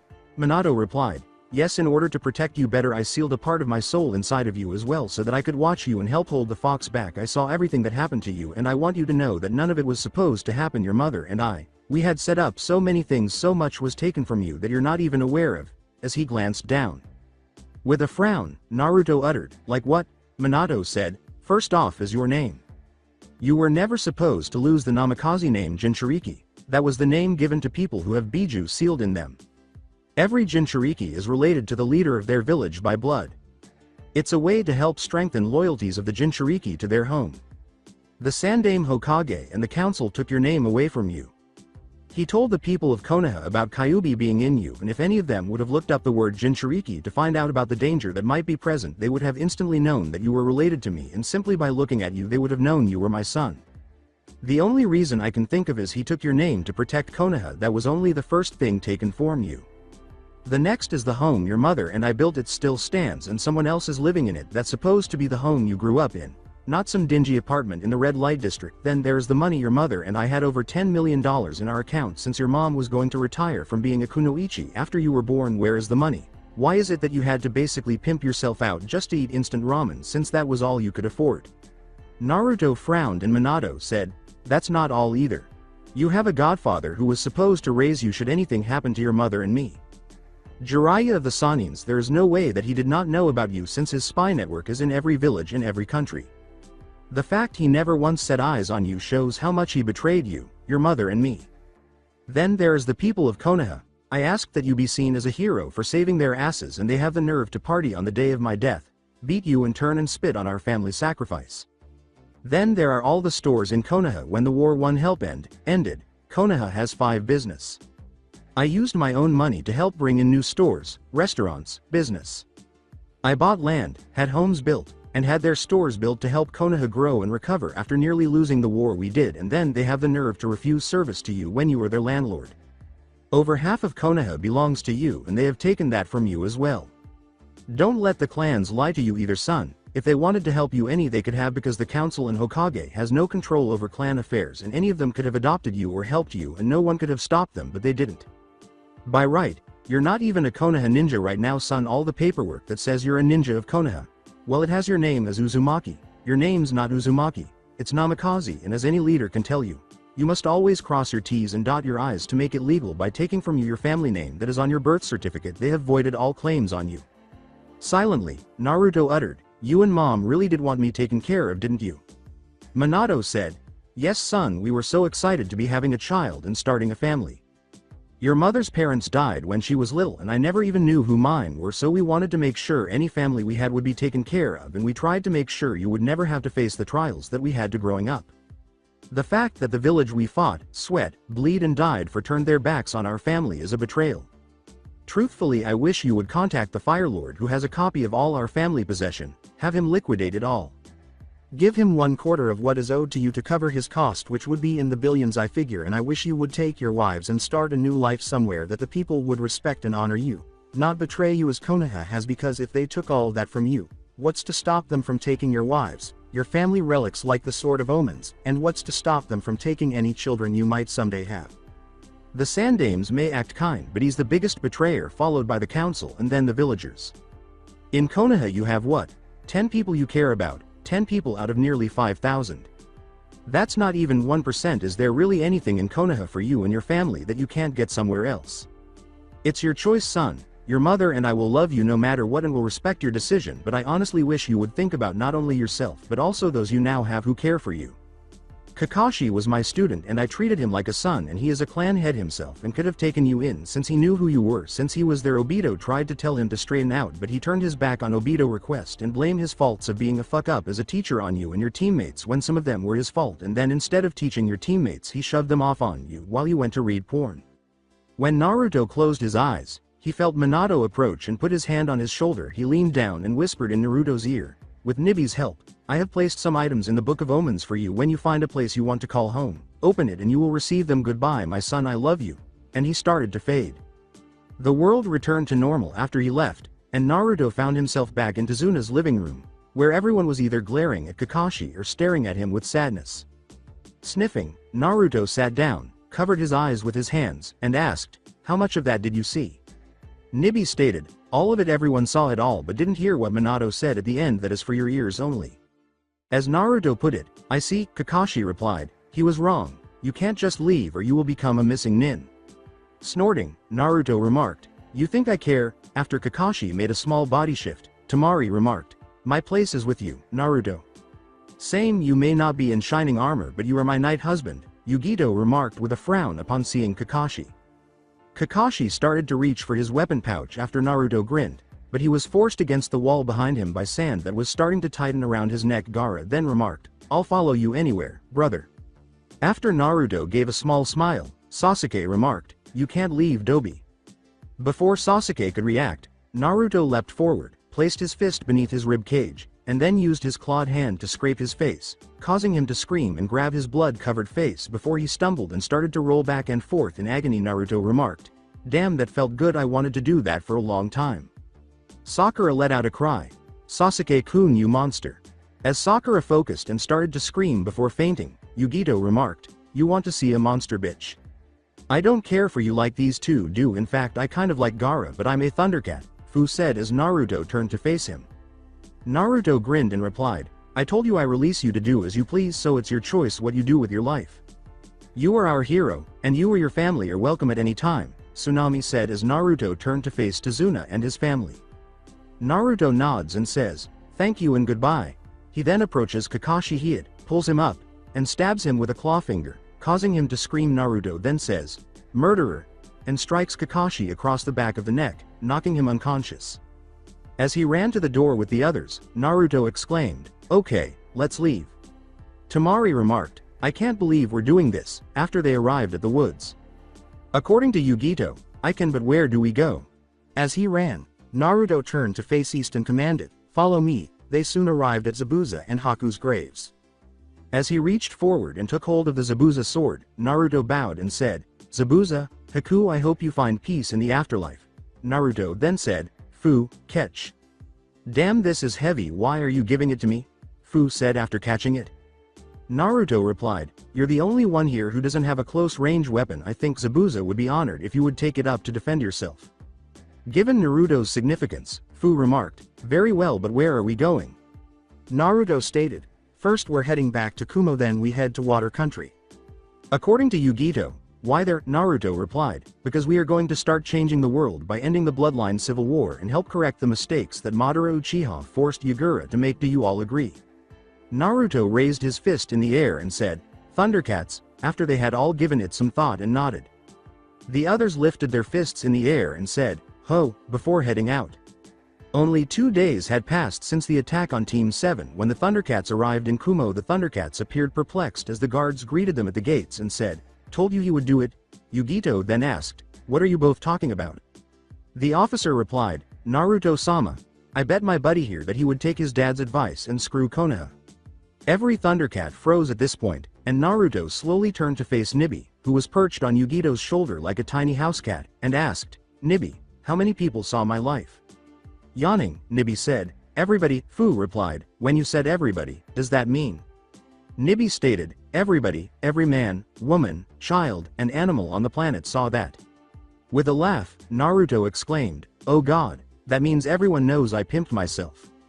The officer replied, you did what you had to as a true ninja. Naruto-sama. The Raikage sent orders that if you showed back up here after everyone saw that whatever it was that you be allowed to come see him immediately. Why are you calling me Naruto-sama? Asked Naruto. The officer replied, it's a show of respect. You have impressed many with the way you threatened the Kazekage and killed the Tsuchikage as well as helping save the Raikage brother from those missing nin in Kumo. You were seen as a hero for saving not only him but Yugito. Well, I just did what's right. You don't need to respect me, I'm just me. Just call me Naruto, Naruto said, rubbing his head. The officer replied, very well Naruto, but I think you should go see the Raikage. Naruto replied, right, do we need an escort or are we allowed to enter on our own? You are free to come and go as you please, the guard said. As he started to enter the village, Naruto exclaimed, wow thanks. He then climbed up on the roofs and started to jump from one roof to another. Each member of the group was taken aback by the level of respect they were receiving when they arrived at the Raikage Tower, and the secretary allowed them entry without any issues. Upon knocking and entering the Raikage office, the Raikage grinned and said, so you really did it. I knew I liked you boy for a reason, keeping your husband out of trouble. Yugito. With a flush, Yugito remarked, not really Raikage-sama. So, asked A, what are you here for? As Naruto put it, I assume you saw everything. A nodded and then said, well, I'm going to trust Nibby word and believe that everybody in the world saw that. I would like to request that you send a message to the Fire Lord for me, asking him if he would be willing to collect my family assets as dad instructed me to. A replied, why didn't you go see him first if you don't mind me asking? Naruto replied, because we sort of beat the shit out of my old team when we left and I sort of destroyed Kakashi's Sharingan and probably blinded Sasuke Uchiha. With a raised eyebrow, A remarked, really, and why did you do that? Not that I don't think that was a good idea. Naruto stated, Kakashi a lazy bastard who was treated like a son by my dad, and he could have taken me in and treated me like a brother or even helped me, but he didn't. He purposely embarrassed me in front of my loved ones, trying to ruin my life by making them think I was a cheap whore when all I did was model. He had the nerve to blame all the shit I had to live through as my own stupidity. He shoved his responsibilities of teaching over on us. When he found out I was missing when this whole thing started, rather than look for me in case I was in trouble, he went and played favorites with Sasuke, training him personally.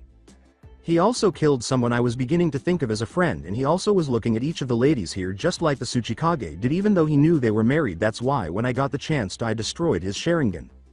A replied, I can understand and respect those decisions. What about the Uchiha? Naruto looked at him and said, Sasuke was treated like he was God's gift to the world. Woman chased him, people gave him free food, clothing, furniture, respect. He had everything handed to him on a golden platter, and he treated people like shit. There were times I thought he might have been a friend, but then when I learned that he found out the truth about the Kyuubi attack on Konoha that caused me to have everything that rightfully belonged to me taken, including my parents, and he kept that secret and still was treated like he was royalty. It only thing I could see him as was a traitor like his father. I knew killing him was too good, so I raked my claws across his face, destroying his looks and hopefully his eyes as well, and let him live a life of pain and suffering. A looked at him and replied, I suppose it's best. The Uchiha seem to be the cause of a lot of pain and suffering from what we heard and saw, so besides contacting the Fire Lord, what do you plan to do? Naruto replied, if it's alright with you, until we get a reply from him, I would like to be allowed for us to stay here in Kumo. Yugito has loyalties to this village and I would like to remain loyal to Kumo, and ask that you send a message to Waterfall about becoming allied with them as you saw in my memories. A smirked and remarked, I have actually already sent one to Waterfall. Another ally would be useful. According to Naruto, thank you. According to A, so what about after? Naruto looked at him and said, as much as I hate to admit it, none of us are strong enough to be worth the trouble that I fear is going to come after us soon. With you and knowing of my involvement in their cage death, they will most likely be out for my head soon, and Konoha will probably be as well, along with Suna. Possibly. I don't know how strong Kumo is, but I doubt you have the power to stand against all three of those villages and their allies if they declared war on you to get to us if we joined right now. You seem to have had a lot of thought to this, so what do you plan? Asked A, leaning back. Naruto stated, I plan to head to the Hidden Mist and get a hold of Yagura. Now that he's no longer under the control of Madara Uchiha, and if the people of his country know the truth like Nibby claims, then perhaps with our help we could end the bloodline civil war there while also getting stronger. If we can, then we could get Yagura or whoever is the leader of the Hidden Mist once it's over to ally with you.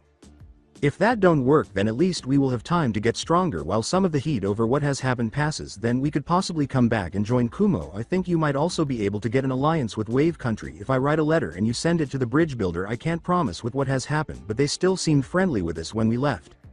Very well, A said after giving it some thought. I'll help you by contacting the Fire Lord and also send a message to Wave at a small fee, of course. Naruto inquired. What kind of fee? A replied. 1% of whatever you receive, that will cover our cost. Naruto replied. So if I get nothing you get nothing, but if I get something then you get 1%. Fine, it's better than not having anything. A replied. Good. Then you are still staying at the same place you did last time. My brother is there and he is still getting used to not having the Hachibi, so having a training partner will help him recover faster, so I am allowing all of you to train with him. As Naruto put it, thanks, I guess that's it for now. Gazing at the Thundercats, A remarked, very well, I'm glad to see you know where your real responsibilities are, Naruto. Naruto left a stunned Raikage and a gaping Thundercat in his wake, saying, yeah, I just hope I do a good job leading them. CYA Musclehead.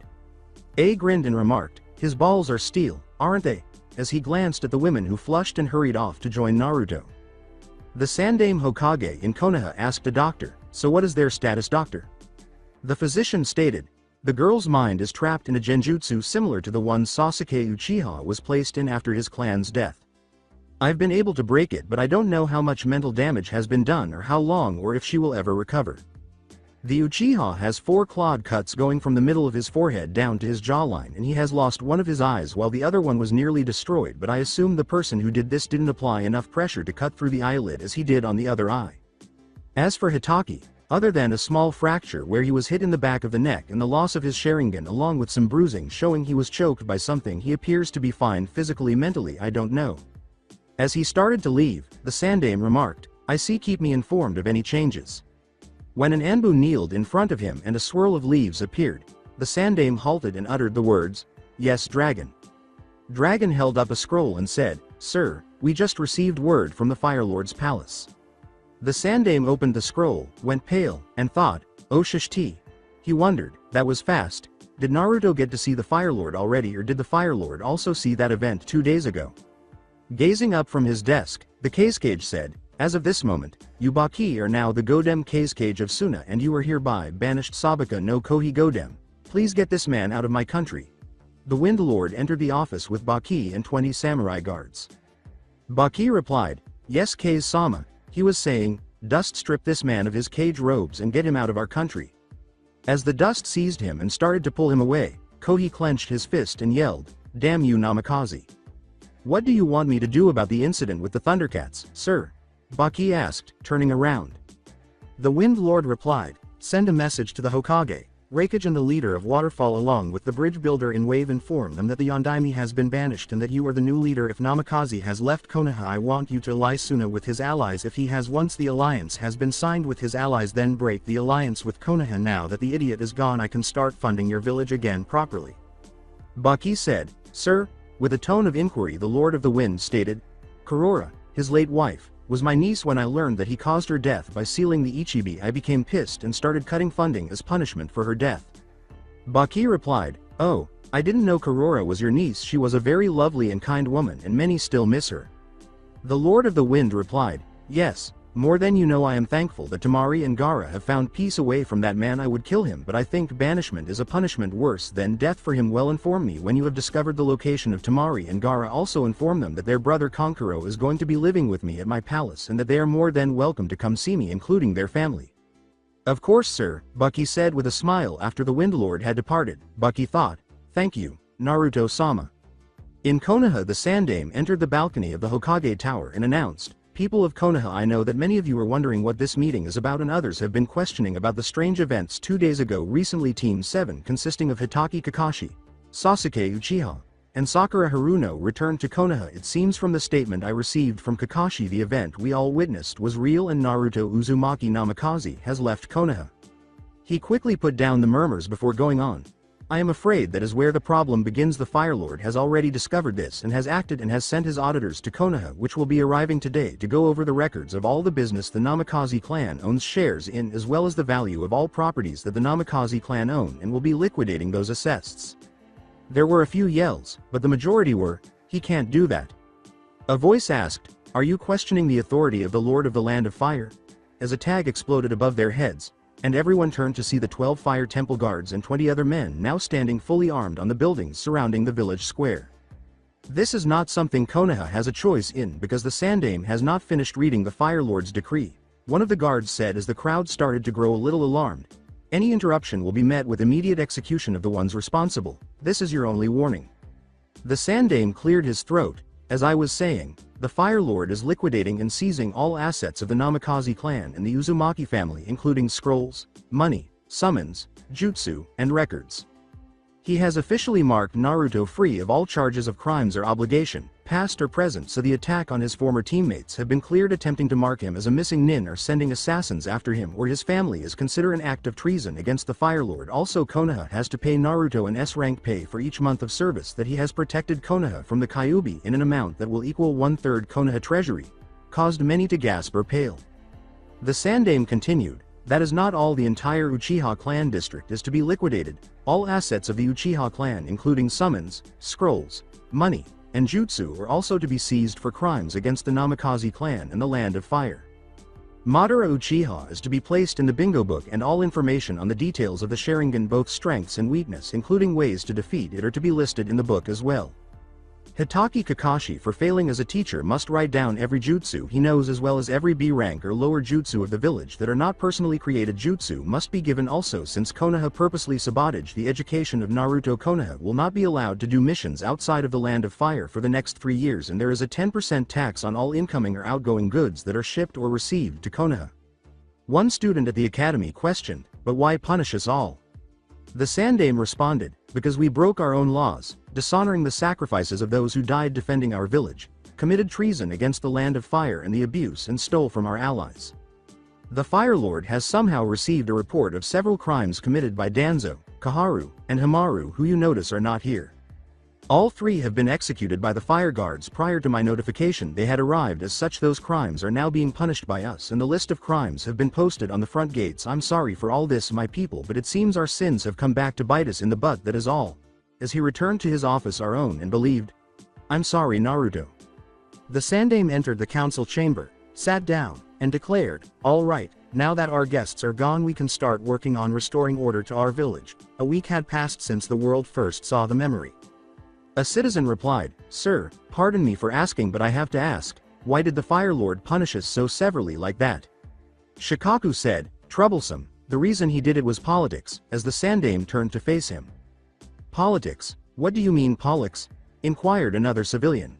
Shikaku stated, "The hidden villages are basically loyal to the feudal lord of the country they live in. Most of our missions come from the Fire Lord, and he gets political and financial compensation for housing us where we pay a tax to him and do certain missions that he would want done without anyone knowing he was involved in any way to them, like possible assassination of someone who just looked at him wrong. As an example, normally he leaves us alone to live our lives as we see fit."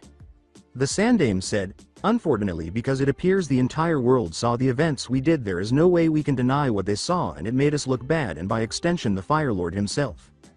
To remove the blame off him, he claimed ignorance of these actions and are punishing us while also making a profit and possibly gaining political or financial compensation to offset the black eye this event gave him. By publicly punishing us and blaming Danzo, Kaharu, and Hamaru for some questionable crimes that he most likely ordered, he pushed all the blame on us. Now our punishment is so severe because Naruto appeared to be the abused child, which to some extent he was, and he also was seen as the knight in shining armor who comes to the aid of those who are being hurt. By him standing up to all those leaders and protecting the victim's honor like he did, the people see him as a champion of the people, and by finding out that we hurt their champion, we are in serious trouble. I have already received messages from Wave, Wind, Waterfall, as well as several others who we had trade agreements or business agreements with, who have now cancelled their contracts with us." Inoichi replied, "Suna and Waterfall cut their contracts with us. Why?" The Sandaime stated, "The Yondaime Kazekage has been banished by the Windlord, and the Godem Kazekage is the man who Naruto first met in Suna.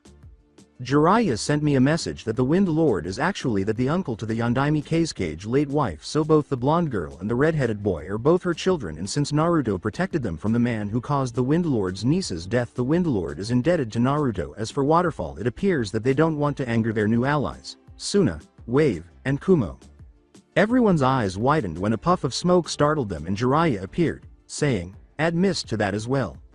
The Sandaime questioned, what do you mean the mist? Jiraiya stated, my spies in Kumo sent me a message that the Godem Mizukage is now in Kumo meeting with the Raikage and Naruto along with Yagura the Yondaime Mizukage, who is also one of these Thundercats. The bloodline civil war ended over a year ago after Yagura disappeared and was believed to be dead, but with the world seeing the truth about him being under Madara Uchiha control all these years and having no memory of his past, the Godem Mizukage made him one of her personal guards to not only keep an eye on him but also to have him as a connection to Naruto. Shikaku responded, troublesome Naruto is now the key to the world military power and there is nothing we can do about it. If he decides to take his anger out on us for our crimes against him, Konoha will be destroyed because of his allies.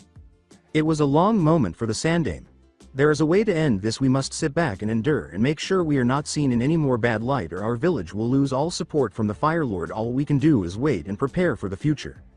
In the hospital in the interim, with a groan, Sasuke attempted to open his eyes but was unsuccessful. He then reached up to touch them when someone said, I wouldn't do that if I were you. With a frown, Sasuke uttered, who's there and what's wrong with my eyes? The voice continued, my name is not important right now, but why I am is. You see, one of your Sharingan eyes was destroyed and the other damaged by the Thundercats.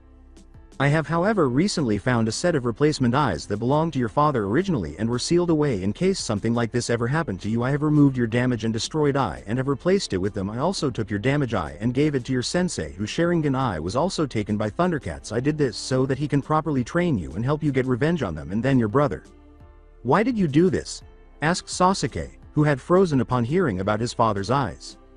The voice continued, I wish to have my revenge on the Thundercats as well, and if that is not good enough, answer no. This evil always finds a way to survive. Train hard and prepare. Our revenge will soon be at hand. Before the voice disappeared. 3 days later, in Kumo, while rolling, Naruto ducked a sword strike, then leapt to avoid the next two as he blocked a fourth blade.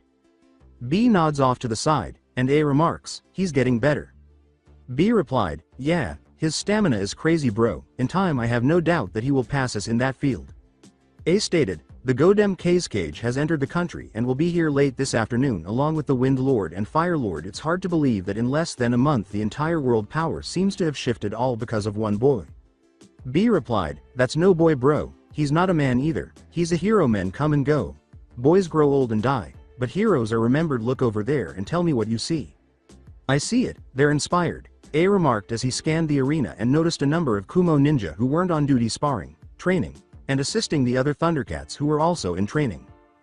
B nods as he says, yeah, they want to be like him and this is just here. Imagine around the world what is happening. Look at the eyes of the people who are in the stands who don't even have ninja training. They're gaining a resolve around them as well. They're waiting on captive breaths for his next words. I have never seen something like this in all my years. A responded, but the question is, what will he do? Justice, truth, honor, loyalty. This was the code of the Thundercats in the past and the same code that shall lead us in the present and future. Naruto shocked everyone in the stands behind A and B as he screamed as he was cut down in the arena, shocking the 4 people he was fighting. But how? A said. Glancing back and forth, Naruto stated, stealth's always been one of my greatest strengths. The Thundercats and I have been going over the basics and teaching each other our skills as best as possible. A extended his hand in greeting. Well, I for one am glad Kumo is allied with such an honorable clan such as yourself. What the future brings none of us can tell, but together I believe it will be a bright one. As do I, said Naruto. So that's it for today. I hope you guys enjoyed it. Don't forget to like, share and subscribe to the channel for more awesome stories like this. Thank you. See you all in my next video.